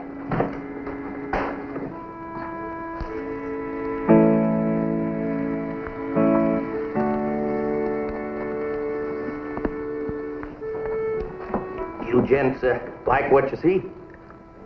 Yeah, all the way around, child. My girl, she is. Come to this fair town to find herself a man. A marrying man. And seeing that you all seem to be decent sort of folk, why, whichever of you's got the most to offer, you can have her.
Hello, Billy.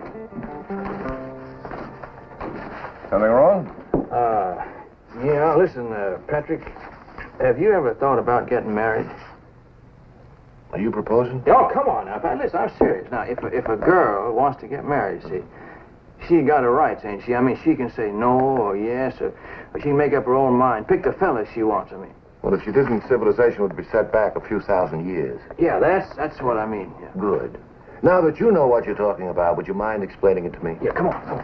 Well, the black ace is something you ought to see over here. It's over here in the saloon.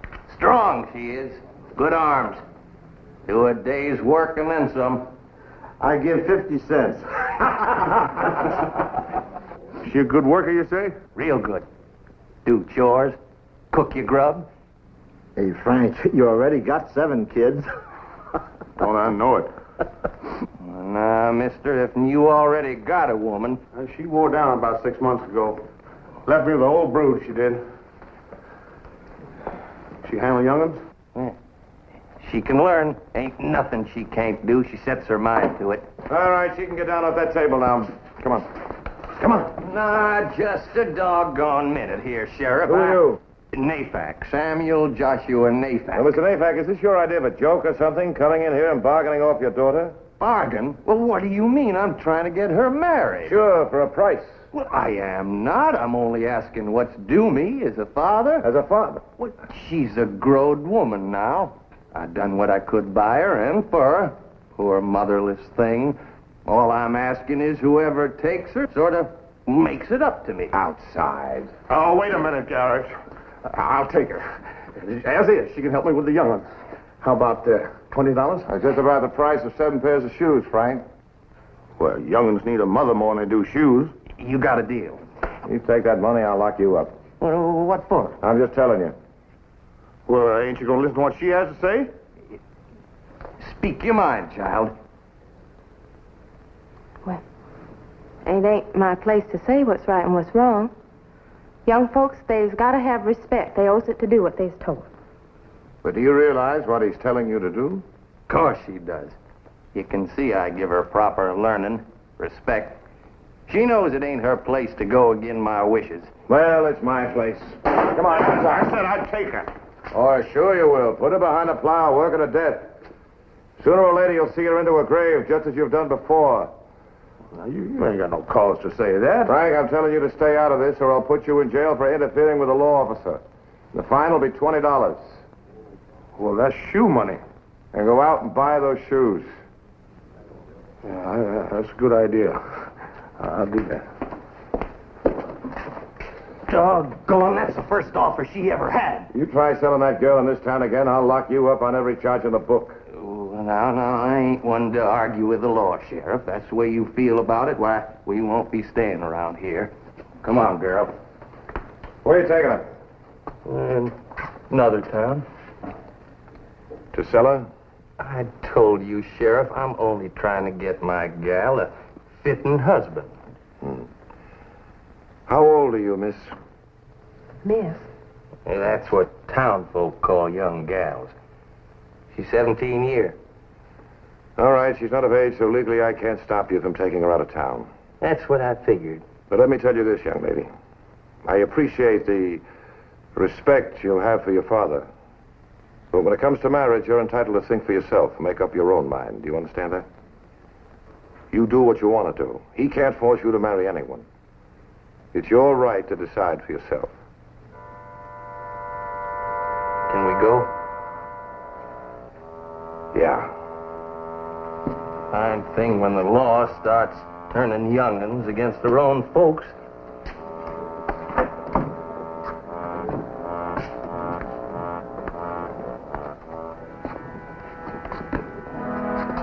Oh, dang well, he's going to sell her off first town he hits.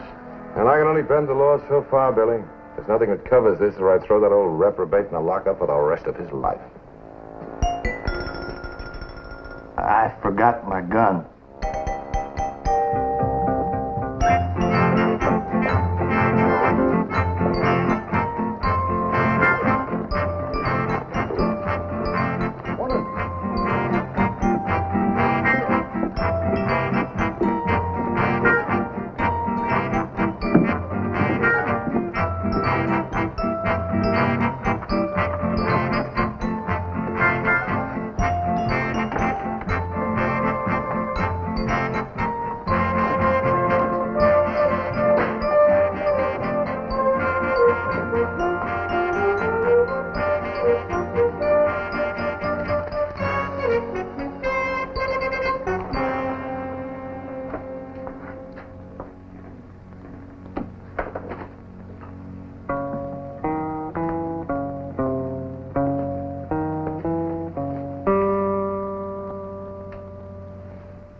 Good morning.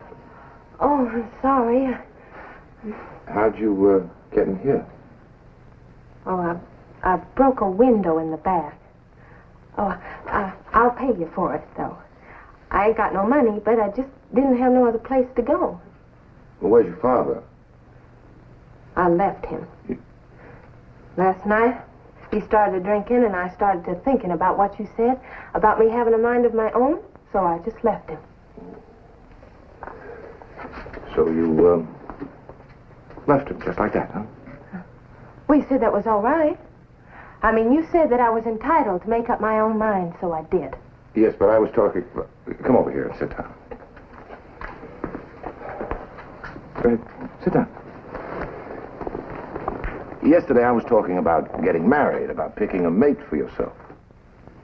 Well? You're not thinking about me. Oh, I give it a little thought. I didn't decide, because that other fella, he's kind of nice, too. The one you call Billy. You mean you came back here because... I come back because you're the only people what ever took an interest in me and showed some feeling. Where do you come from? Do you have any other people anywhere? I have a sister up to Colorado, a place called Trinidad. She lives on a ranch. Oh, it's a real nice ranch, too. She's doing real well. Do you ever see her? No. She wanted me to come up there and live with her, though, when my ma died. But Pa, he said that she was just a little too high-fluting for the likes of us. She even took herself to getting learning. And I reckon that's what my pa don't like, is that learning. That's something, he says, that you get by doing. Tell me a little more about your pa. Well, my ma died. And my pa, he took me up to the Wind River country. I figured that he'd make a stake out there shooting the buffalo. Taught me how to skin 'em. I reckon I'm about the best girl skinner there is. I'll bet you are. But I reckon that's about all he learned me. And the buffalo, they's almost all gone now. And my pa, he wants to get rid of me too now. Say, how come you want to know so much about me, asking about my sister and all? Nothing. We'll talk about it later. Have you had any breakfast? Oh, no, I ain't ate since yesterday. Well, we'll get you something to eat, and then we'll decide what to do with you. Now, tell me, do you always sleep on the floor? Oh, well, I didn't want to dirty up all your nice things.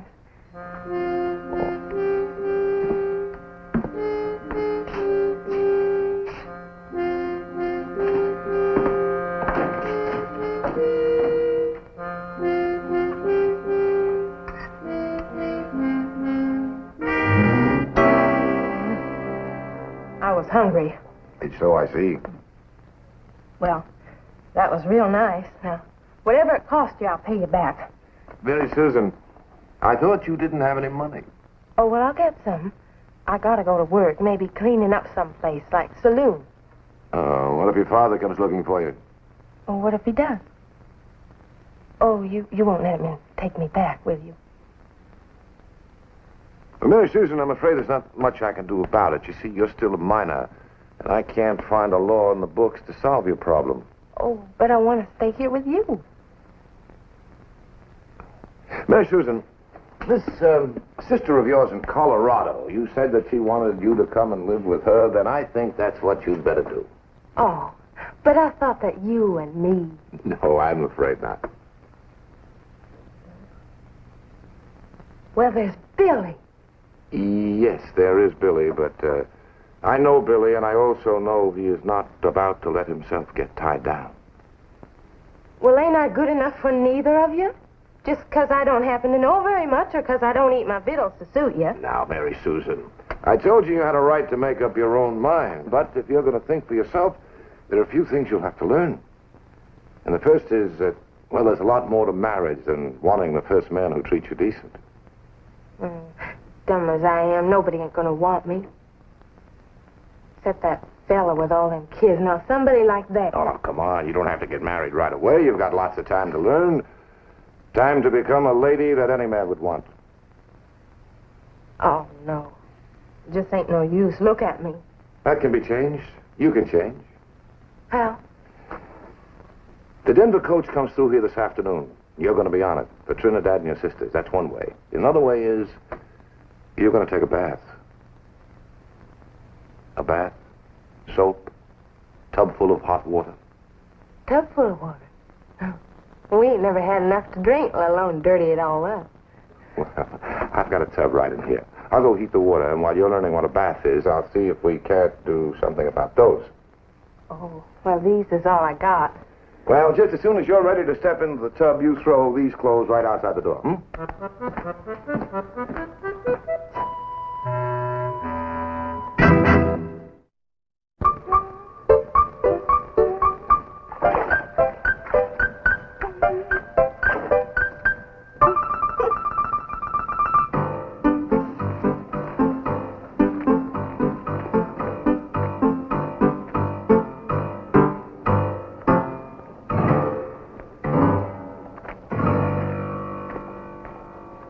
A little tuck around the waist, pull it up in front. I think it'll fit you just fine, Patrick. I'm busy, Billy. I'll see you later. I'll take it. It's just fine. Yes, sir. Thank you. Let's see, your hair, I'd say blue, Patrick. Sort of matches your eyes. You get out of here. No, I can't. I got to do some shopping here myself. Now, let's see. What's this?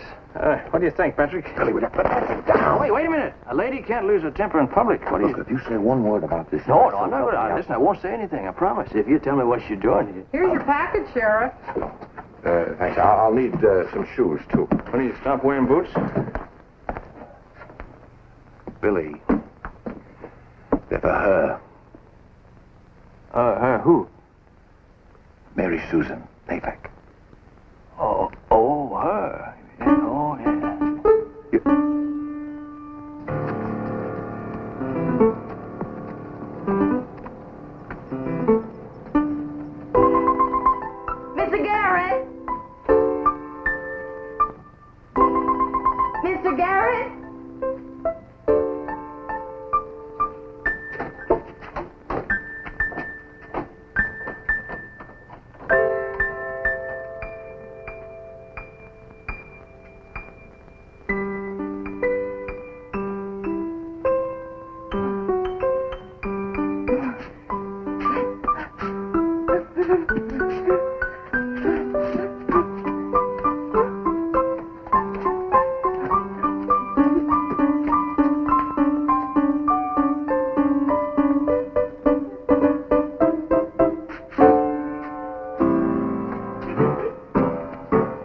that's right. I found her this one. Uh-oh. Billy. Billy, buy yourself a beer on me. Let me know what they're up to, huh?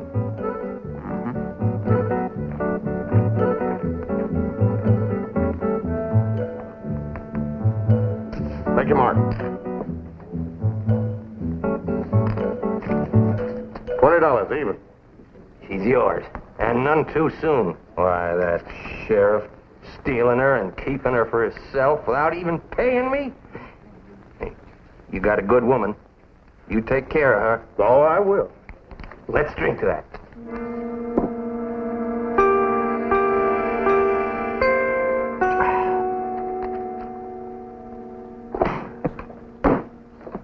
Patrick, I thought you told me there wasn't any law. Well, maybe there's one I forgot. All I gotta do is find it. Yeah, but he's still her paw, and she ain't of age. I tell you better come up with something quick before they get here. Because if you don't, it just might be I'll have to make little Mary Susan an orphan. Better idea might be to make her a bride. That way her father would have no control over her. Yeah, well, thank you very much, Patrick. I appreciate that, but you ain't marrying me off.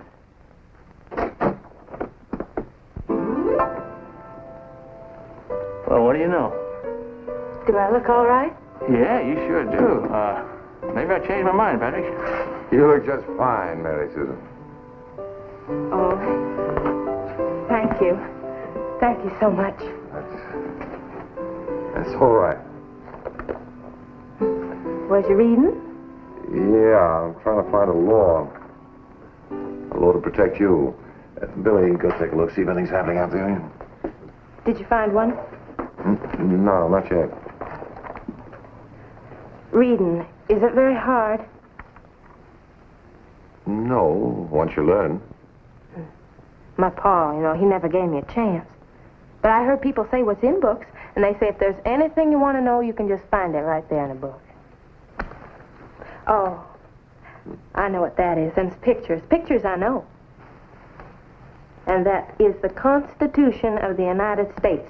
Now, I've seen that once on a store wall.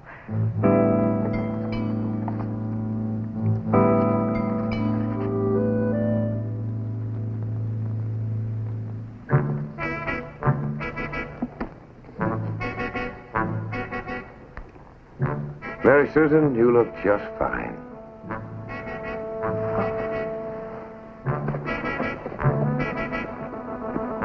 Here they come. What's the matter? It's your father. Oh, now how'd he find me? Now, don't worry, I'll take care of everything. Mary Susan, you come out of there. What? Oh, no, but... All right, I'll be right behind you. I have to come after you. I come for my gal, Sheriff. I got my rights as a father. Mary Susan? That's her. What did you do to my gal? Well, she's had a bath. And some new clothes, that's all. Well, now, what is it you wanted? Oh, he don't want nothing. I do. I got a paper here in my pocket says she's going to marry me. Paid for I did. $20 for dowry. Is that right? Mm-hmm. Well, now, in fact, let me ask you something. You feel real proud of yourself if you turn this girl over to him, won't you? See her slaving away day after day, deprived of her rights? For $20. I got my rights as a father. That's right. We made a deal. All right, you asked for it, both of you. You know what this is? This is a law book, and in it is the Constitution of the United States, its amendments, the Bill of Rights. So? Well, if either one of you had ever read it, you'd know that what you're doing is called involuntary servitude, and it's prohibited by the 13th Amendment. Exchanging money for the services of a person or persons against their will, and it's punishable by terms of up to 30 years. And 30 years strikes me as a nice, round figure. Now, you better give me my money back. Ain't no woman worth that. Now, come on, give me it. Well, how do you know what he says is true? It's the Constitution. I ain't going to argue with that. Come on, give me.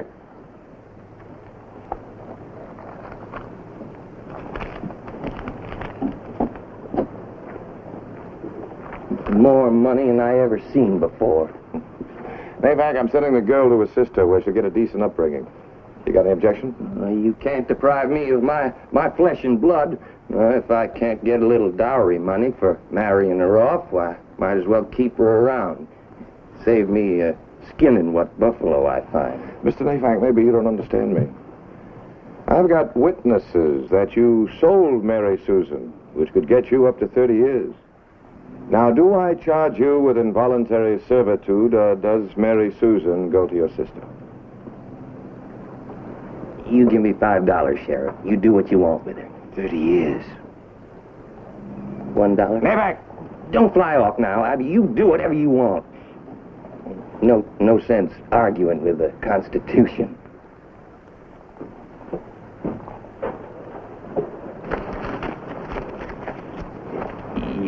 You're the only decent fella in this whole town.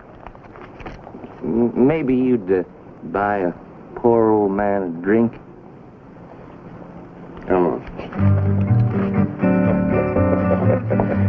Well, that's some book you got there, Patrick. Might like to read it sometime.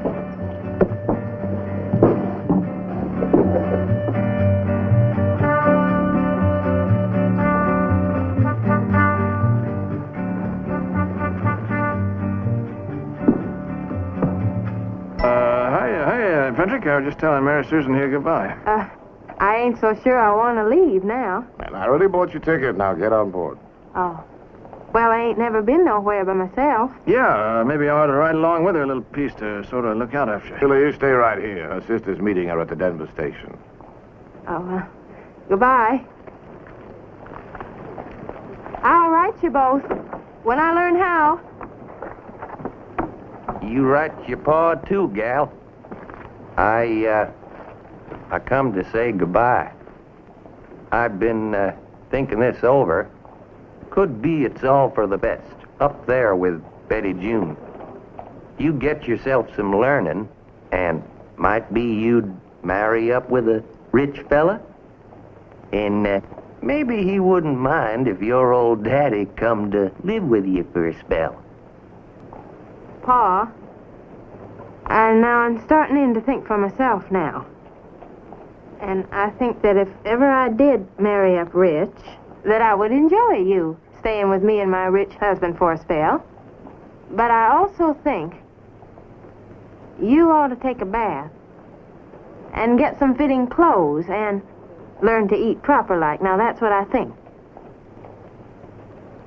Ungrateful whelp. All right, Charlie, hit it. Hit it.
This one, I'm going to hand me another one. Senor, I have told you to leave. It is past closing time. Closing time when I say it's closing time. You understand? Si, senor. Where's that girl of yours? I told you I'm hungry as a coyote. She'd better bring me my supper and bring it quick. Un momento. Relax, senor. She will be here at any moment. Listen, you. Nobody turns Archie Keogh out in the cold without a last drink and a morsel of food. Don't you forget it.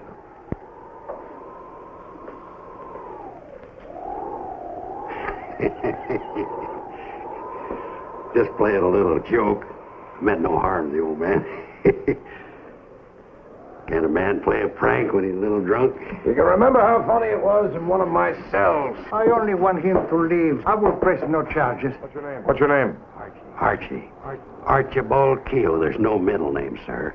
At present, I'm hungry, out of work, and at your mercy. For disturbing the peace, $5 or 3 days in jail. I have no money, none at all. 3 days in jail. Come on. If I get fed tonight, I'm hungry, Sheriff. I'm really hungry. You'll get fed in the morning. Muchas gracias, Senor Garrett. Yeah.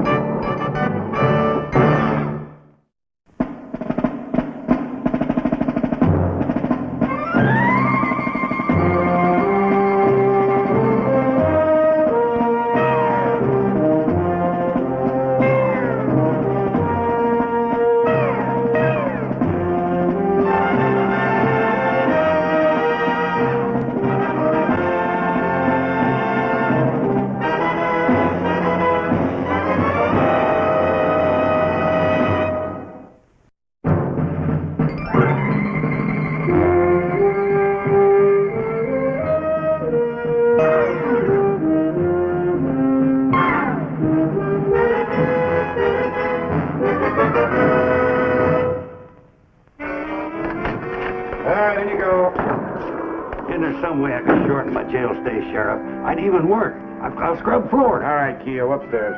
Keogh. Archie Keogh? Huh? Billy Bonney, Bill Antron's boy. Last time I seen you, you were playing Santa Claus with a bunch of kids up at Silver City, remember? My mom's boarding house. I was 12 years old last time I seen you, Keogh. He was my stepfather's best friend, Patrick. Yeah, you haven't changed much. I knew you right away. Don't tell me you're a friend of the sheriff's, too. You might call it that. He got me in for being a little drunk and threatening Rompero to feed me.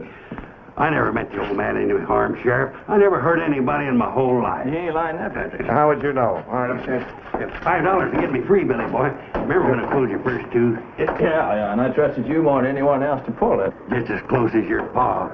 He was a great man, Billy. A great man. Look, Patrick, as long as he didn't do any real harm to Rompero, why don't you let me pay his fine? You let him go, and I'll just pay the damages. Billy, $5 is a lot of money. Not for a friend of my stepfather's, Patrick. Thank you kindly, Billy. You too, Sheriff. Come on, Keogh, let's go get something to eat out of tunnels while I'm working. Patrick, you want to give him my gun? Yeah, you owe me another $1 for this checker game. Yeah, what color you playing, Billy? I was playing the Reds. Then you don't have to hand over the game that easy, son. No siree. Not if you move right there. Then he's going to have to jump you right there. Now you got him where it binds. Take back your $1 and make him pay you. No harm, Sheriff, but the boy had you beat. Where'd you learn that move? Oh, I get around a little. I'd say you get around a lot. Maybe you ain't anxious to have me around, sir. You stay out of trouble, there'll be no bother. I take it you're going to stay around at least long enough to pay Billy his $5. Well, as I told you, I have no money. But now that I met Billy, I'd like to spend a little time. Maybe I get you a job around here somewhere, Keogh. Well, not that I want to settle down that much, Billy. But if something comes up... You can get him something at Tunnels. I understand he needs some extra help for bailing. Now, that sounds real nice, yes, sir.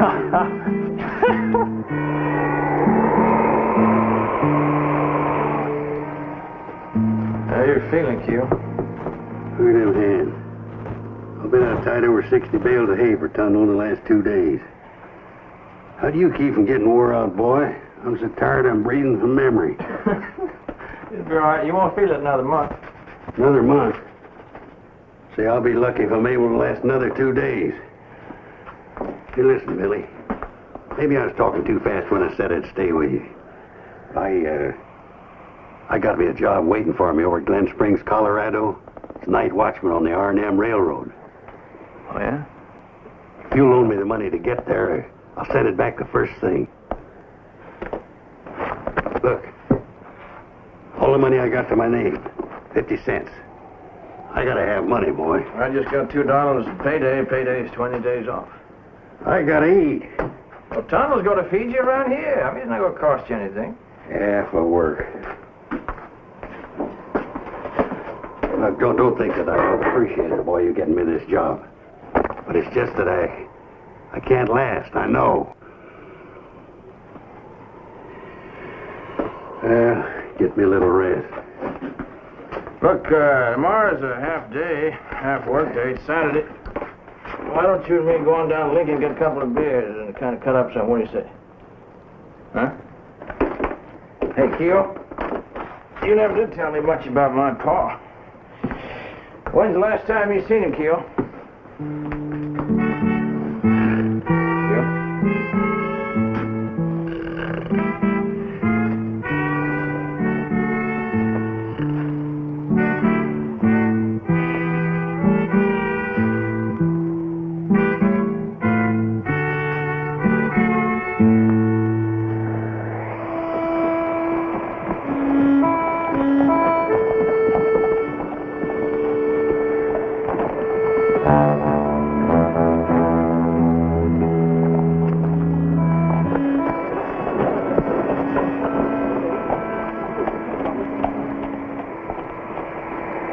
Thought you said the weather was good around here, Billy. How long can a man stand this cold? Let's get one of Rumpero's drinks. That'll warm you up, boy.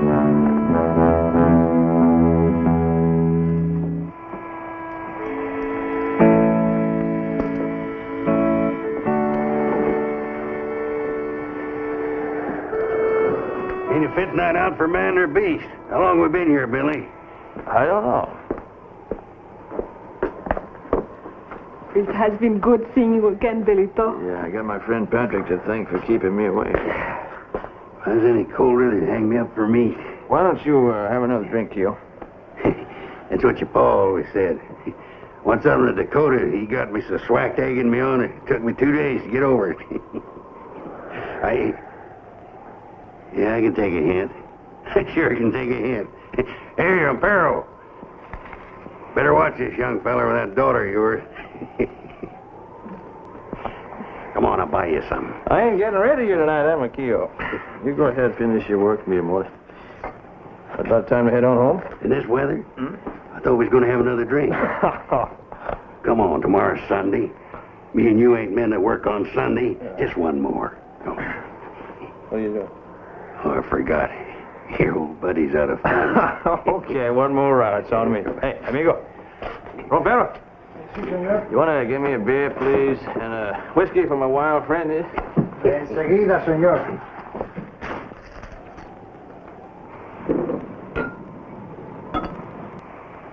Hey, Billy, did I ever tell you about the time Bill Antrim and me cleaned out a gambling saloon? No. Every cent they had in the house is $3,212. And we did it with honest cards, boy. Honest card. Hey.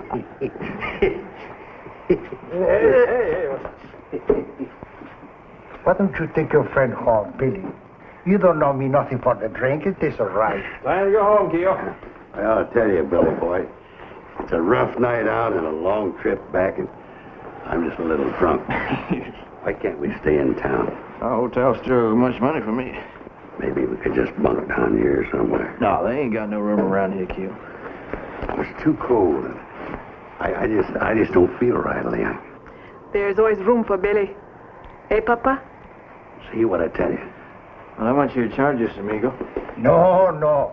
For our friend Billy, our house is used. If you use the storeroom, there are some blankets and some sacks for you here. You'll be our guest. Now that's friendship. Real friendship. Come on, let's go to bed. Buenas noches, señor. Buenas noches, senor. Gracias, senor. Sleep well, Bellito.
him, Billy.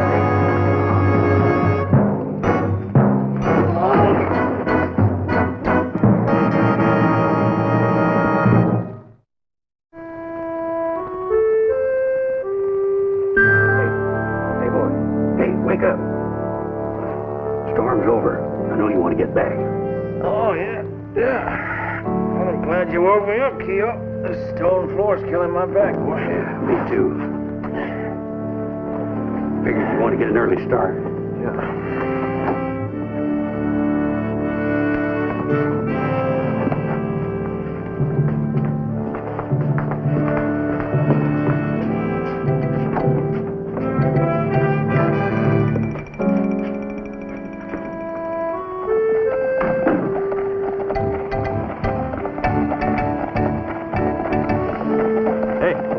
Hey, Keo. What's the matter? You ain't even opened your mouth the whole last hour. Something wrong? Yeah, I got something bothering me, Billy. You go on the bunkhouse. I just want to sit here and think a few things out. I'll be in a couple of minutes. All right.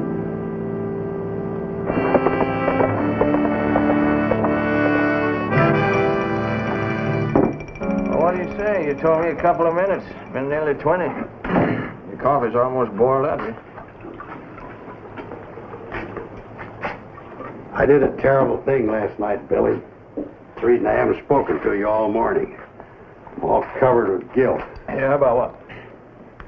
Stole that out of Rompero's cash drawer while you was asleep. Are you out of your mind? Yeah, I guess I was. Guess I couldn't stand the temptation to see him put it away. That was it. Temptation, Billy. That old devil temptation forced me to do it. Now I can't go through with it. I've been outside trying to force myself to ride into town and put that money back. Maybe we could get it back before Rompero found out it was gone. But if they caught me, with my record, Garrett would put me in jail for 5 years. What'll I do, Billy? Well, you gotta take it back. Yeah, well, I was just worried if Rompero finds out it's gone, Garrett will be after the both of us. I don't want to get you into trouble, Billy. Look, I'm in trouble already. You stole this from a friend of mine. I'll take it back. No, you stay here. I'll take it back. Rompero catches me or listen to me or think I know Rompero. Why'd you steal it, Keo? Oh, I don't know. I'm just not built for this kind of work. Hands are sore. I just did it, Billy.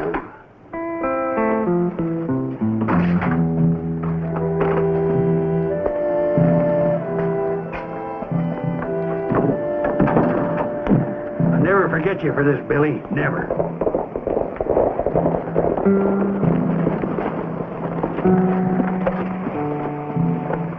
All right, now you let me handle this.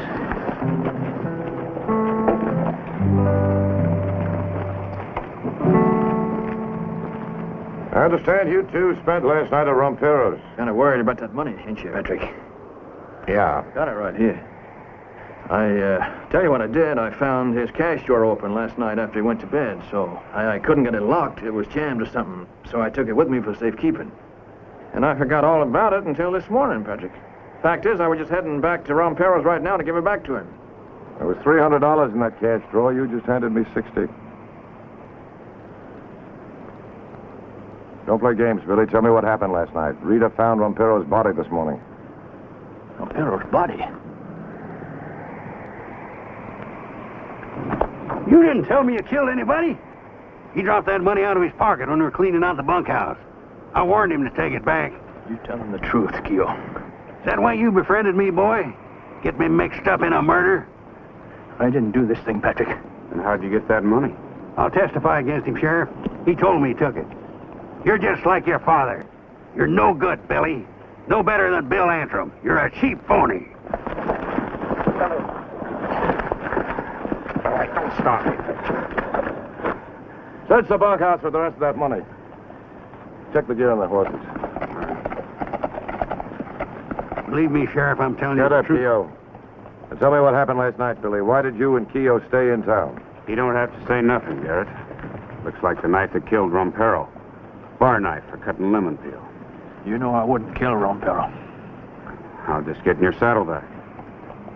Ask Keogh here. You always was one to blame somebody else, weren't you, Billy? That's enough, Wilson. We'll all ride into town. You arrested me, Patrick? If there's nothing more, I'll be leaving. You believe in Tundles, but that's all you believe in, mister. You're coming back in at Lincoln as a witness.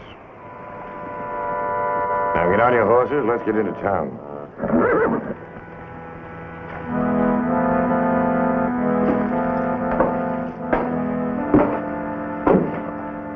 When I get out of here, I'm coming looking for you, Keogh, and I'll get out. All right, Billy.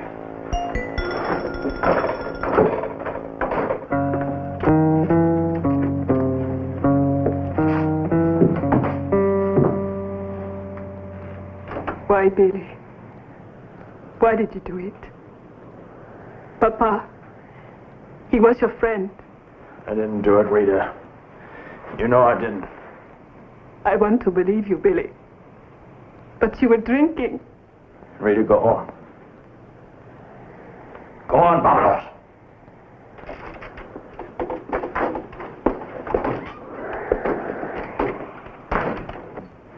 All right, come on.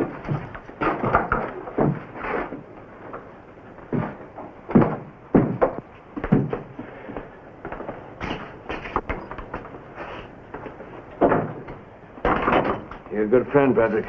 I remember this.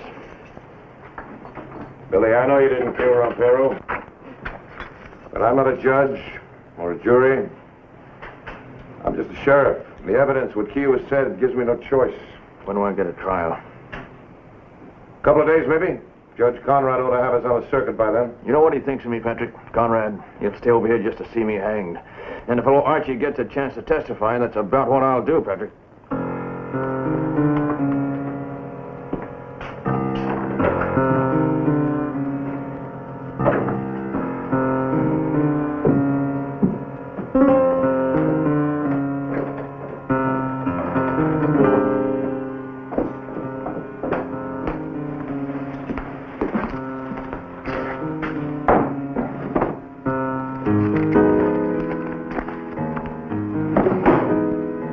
Down here. Write your deposition. I want the facts, all of them. And when you're through writing, you stay right here until I get back.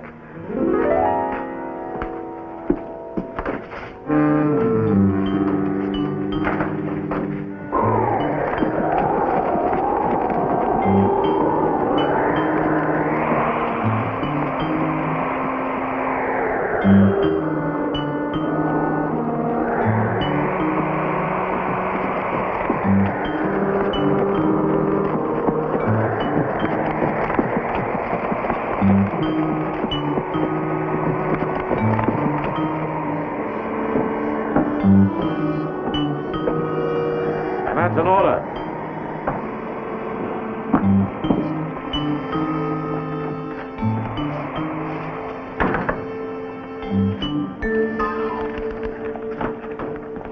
Here's your deposition, Sheriff. All the facts, just like you asked. All right, now don't you try to leave town until the trial's over, you understand? I'm one step out of town. Oh, of course not, Sheriff. You know I'll cooperate. I've had enough trouble in my time. I don't want to go courting nothing here. No, sirree.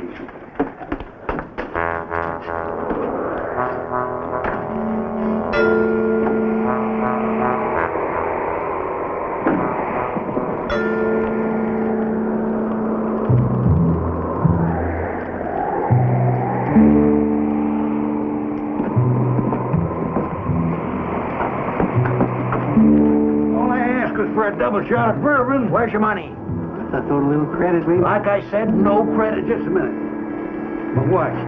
It's worth a lot of money. Well, I don't trust strangers. Maybe give me a little work to do. Ain't got no work. Now you just stay out of here, mister.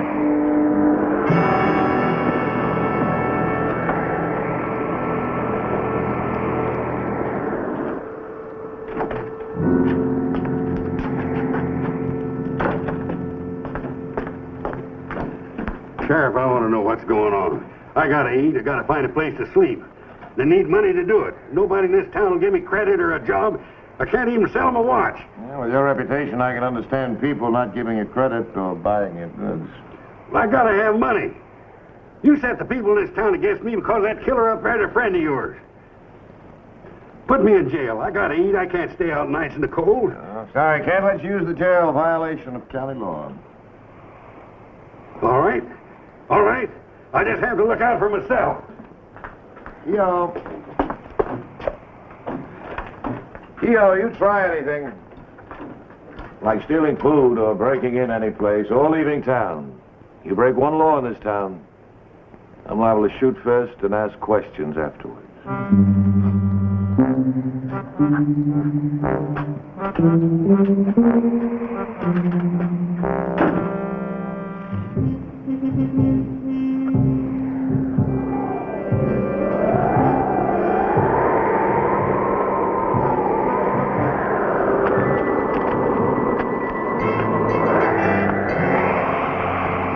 It's against the law to have open fires in this town, Keogh.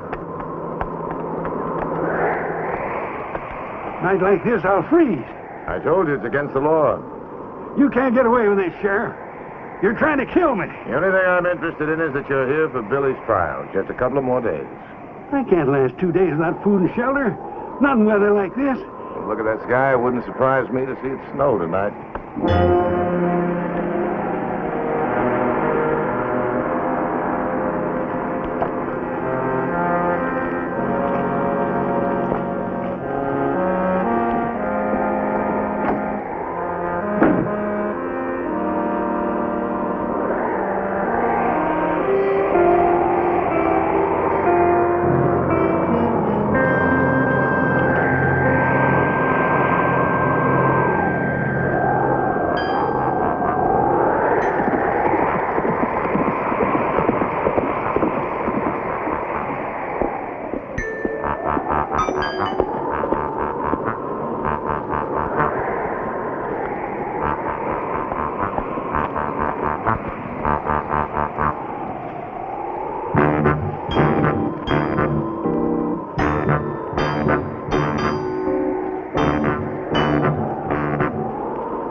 I was wondering when you'd get hungry enough.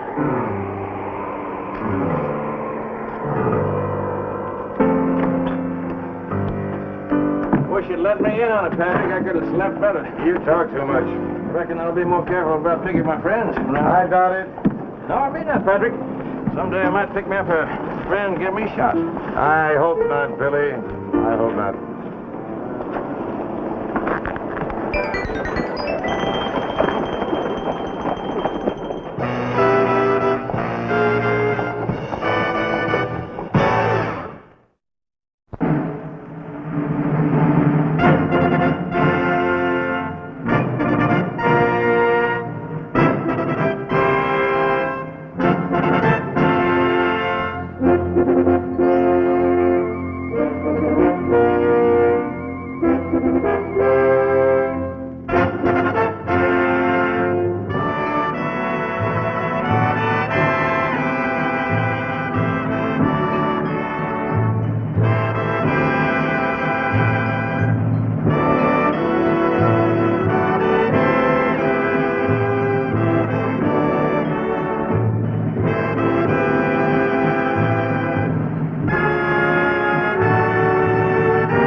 ভালোবাসা সুন্দর, ভালোবাসাও সুন্দর। মানুষ নিজের অজান্তেই ভালোবেসে ফেলে।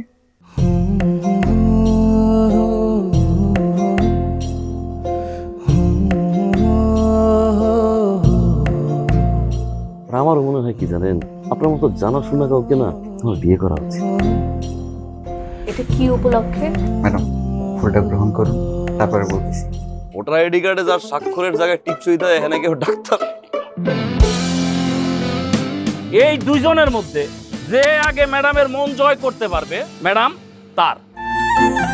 একদিন না দেখলে তোমায় বন্ধু আন্ধার লাগে সব, তোমার এই প্রেমে এমনই টান। রুগীদের তো ডক্টরের কাছে আসলে ব্যথা কমে যায়, আপনি তো উল্টো হলো কেন? আপনি কি একটু উল্টা? তোমায় ছাড়িয়া যাব মরিয়া, তোমায় ছাড়িয়া যাব মরিয়া, যেও না বন্ধু আমার ভুলিয়া ভুলিয়া। আমার মনে হয় আমার সমস্যা কপালে। ম্যাডাম আমার কপালে নেই, আমার কপালে আছে দাগ।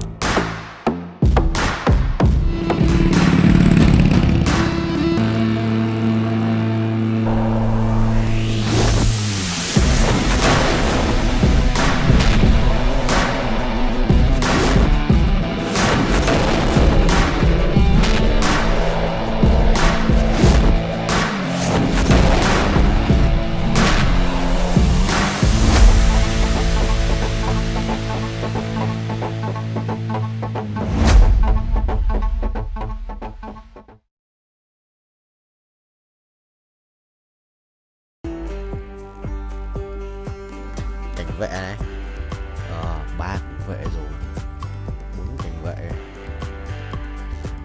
cảnh vệ 2 luôn, còn biết từ xem ra cái gì á. Có cảnh vệ à? Ui, bài này đánh as cảnh vệ nhở, hóa cung xanh à, được phết.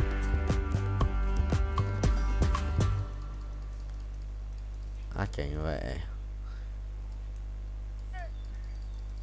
nó thì lướt này, cảnh vệ rồi. Đánh chung bài 4 tranh.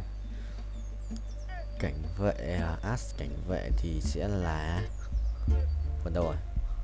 What the hell? Cắt lin đâu? Đây. Đây. Thôi cái này sao mình nhớ mà, kệ đi. Cứ cho cảnh vệ vào đã.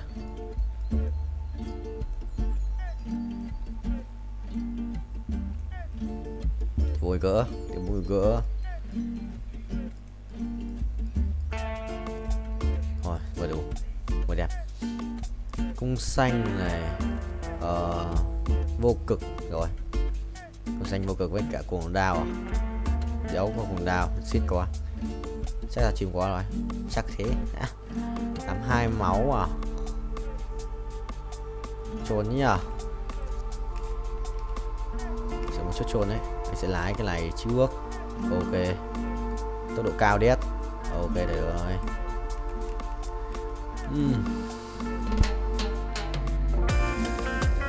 Cảnh vậy à? Có nhà đánh sự danh hóa này, nó đấy át à? Chưa ai cái quả át à? Cái đánh lắc này cũng không phải thôi, không ai át thì lụ.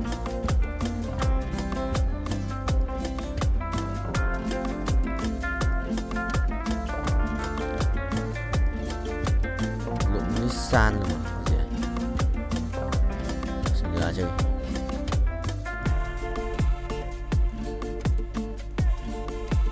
Nắp tổ xin ra tạm đi.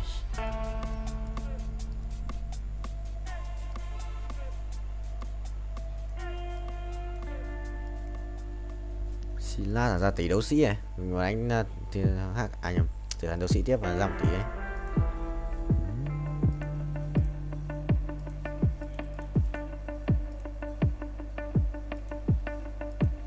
Đấu sĩ ạ, quỷ đéo chịu được mà anh đã stop rồi, có thể không?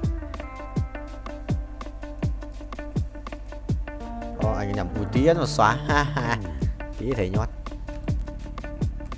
tí thầy nhót này mà mình tính tự tin và tự tin. Bình. তোমাকে 15 লাখ টাকাই দিতে হবে। তুমি যদি দিতে না পারো তোমার বাবাকে কল দাও। তোমার যত জমি জিরাত বাড়িতে যা যা আছে এগুলো বেচা হইলেও তোমরা আমাদের টাকা পাই পাই করে শোধ করবা।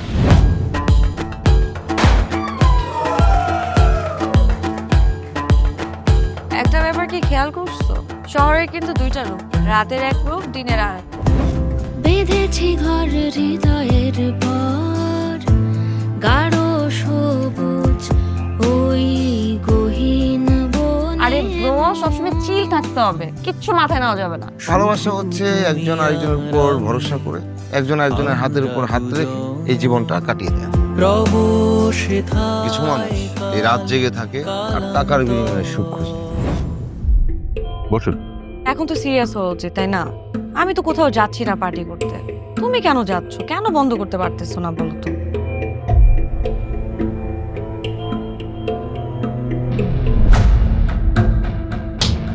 কার যে কোথায় সুখ সেটা তার প্রিয় মানুষটাও কখনো জানতে পারে না।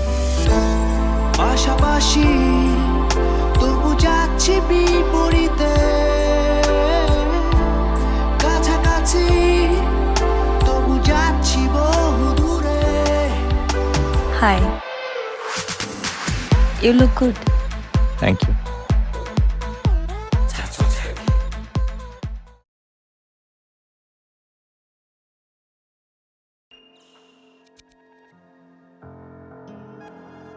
Dương ơi, ra xem bên này. Trong người đá gì này.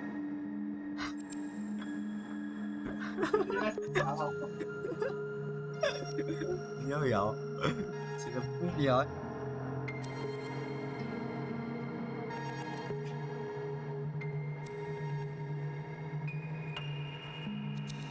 Nó cái đéo gì.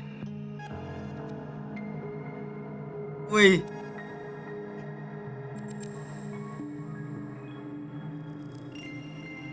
À, chị ba dạ. Nghỉ đi em, anh chưa nghỉ được lâu. Mặt. Nhá đi, nhá đi. Nhá đi ngược lùi.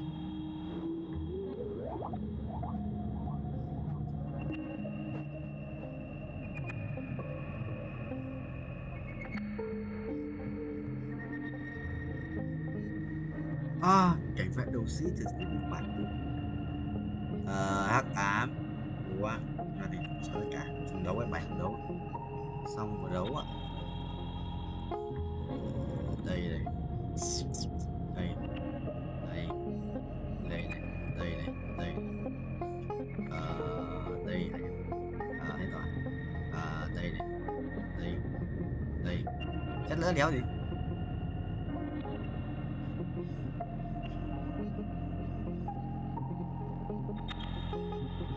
Gần à? Có số ca sự binh binh như thế nhỉ? Số ca thay cho Roblox quay này còn trong game này cây token dùng như Roblox quay, không có game này thôi. Nhưng mà đắt điên, mấy đồ gọi là đắt điên tại vì mình kiếm được tiền này, mình kiếm được. Bây giờ máu với bố đấy rồi ôi đấm con CV2 như lợn. Trời ơi quý Tuấn silent cheat mình rồi. Bố xong đấu rồi. Bố xong đấu rồi, xong. Để giữ đi để con này trước này. Được lui rồi. Ok. Anh đi dàn cá lên xong. Lên nhỉ? Nếu không là đéo gì hẳn. Quần tối ăn xử lần ít đấy. Lúc chưa ngồi bóc cả một túi lạc vào cho anh bóng lỗ một tí rồi tiến sang nguồn tống lên.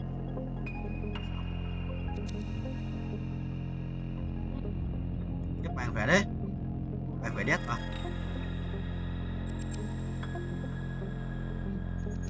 Rồi rồi bao nhiêu tiếng rồi?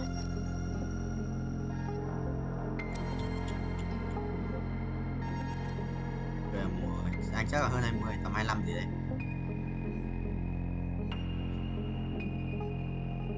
Quỷ đấy.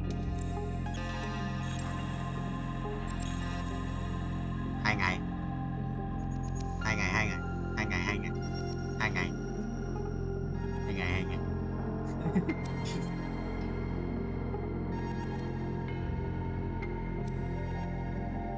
Ê, đéo dồn được cái đéo này này.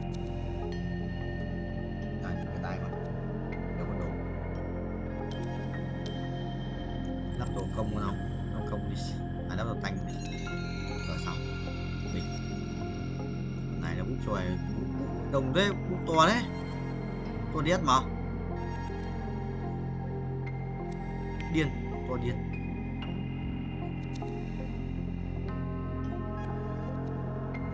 Buồn lắm em ơi. Dạ. Anh vào xem kêu quên livestream nhưng mà xem livestream xong bị lag lag quá anh đéo xem.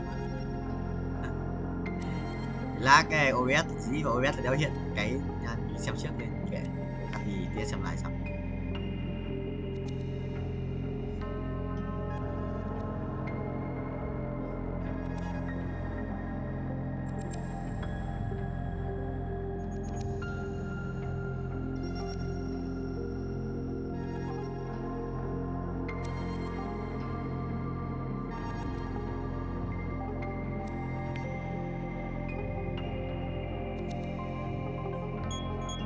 Tướng 2 và 2 sao à?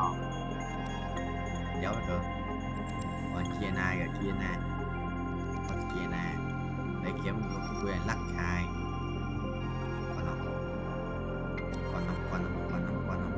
Đéo còn.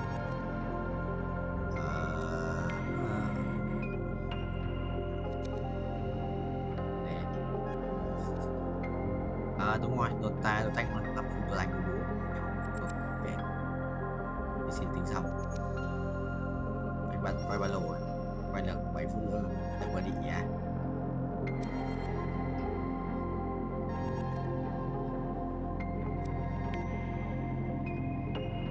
Broccoli yes.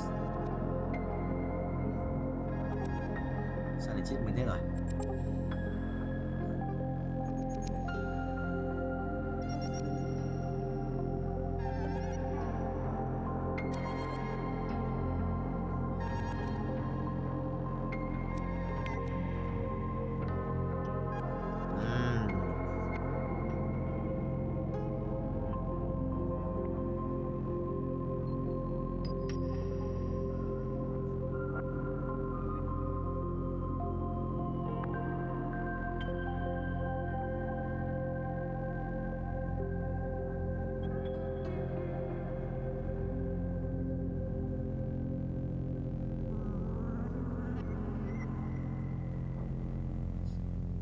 Ác quỷ phi phai sống dai thành huyền thoại.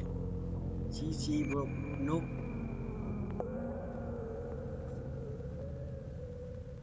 Ngu nhọt à? Chết thằng này. Cái này vứt hàng đi. Rồi, ngon. Chết thằng này. Cha tan nhít. Đây à? Vào đây. Được. Đến không? Ủa đến luôn mở. Nguyên sàn à? Này, cái quanh cái đá này phải hỗ trợ nguyên sàn đấy. Cho nhiều à? Đầu ca. 5 phút nữa làm có thể cũng nót thì quật rồi đây rồi 5 đồng nữa làm qua đồng 30 5 đồng nữa mà vẫn có 18 đồng một chút.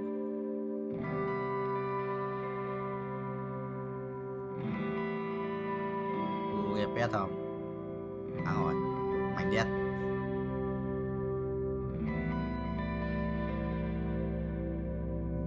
xong đấu giải hơi mở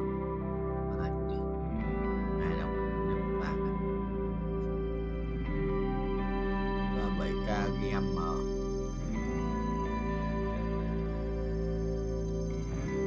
xếp bài quý này xếp bài tam giác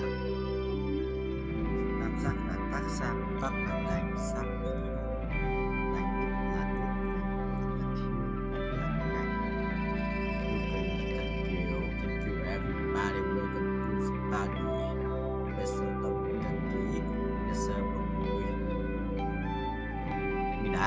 đá anh đánh lắp full đồ sorry nhé đi xin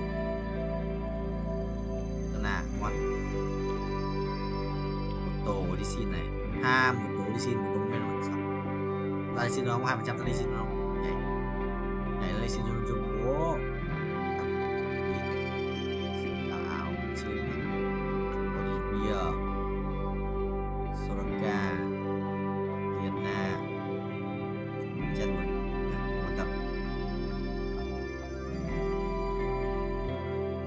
rồi lắp đây cũng được mà. Rồi lắp đây đi. Ở trên này đây đi. Rồi. Một vé số tông cả ký. 120 sản phẩm bên lý. Hàng giờ hút không thể cúc. Cái này nhảy. Cái này kia. Có tay ra nội trong 3k đánh sơ broccoli 5700 007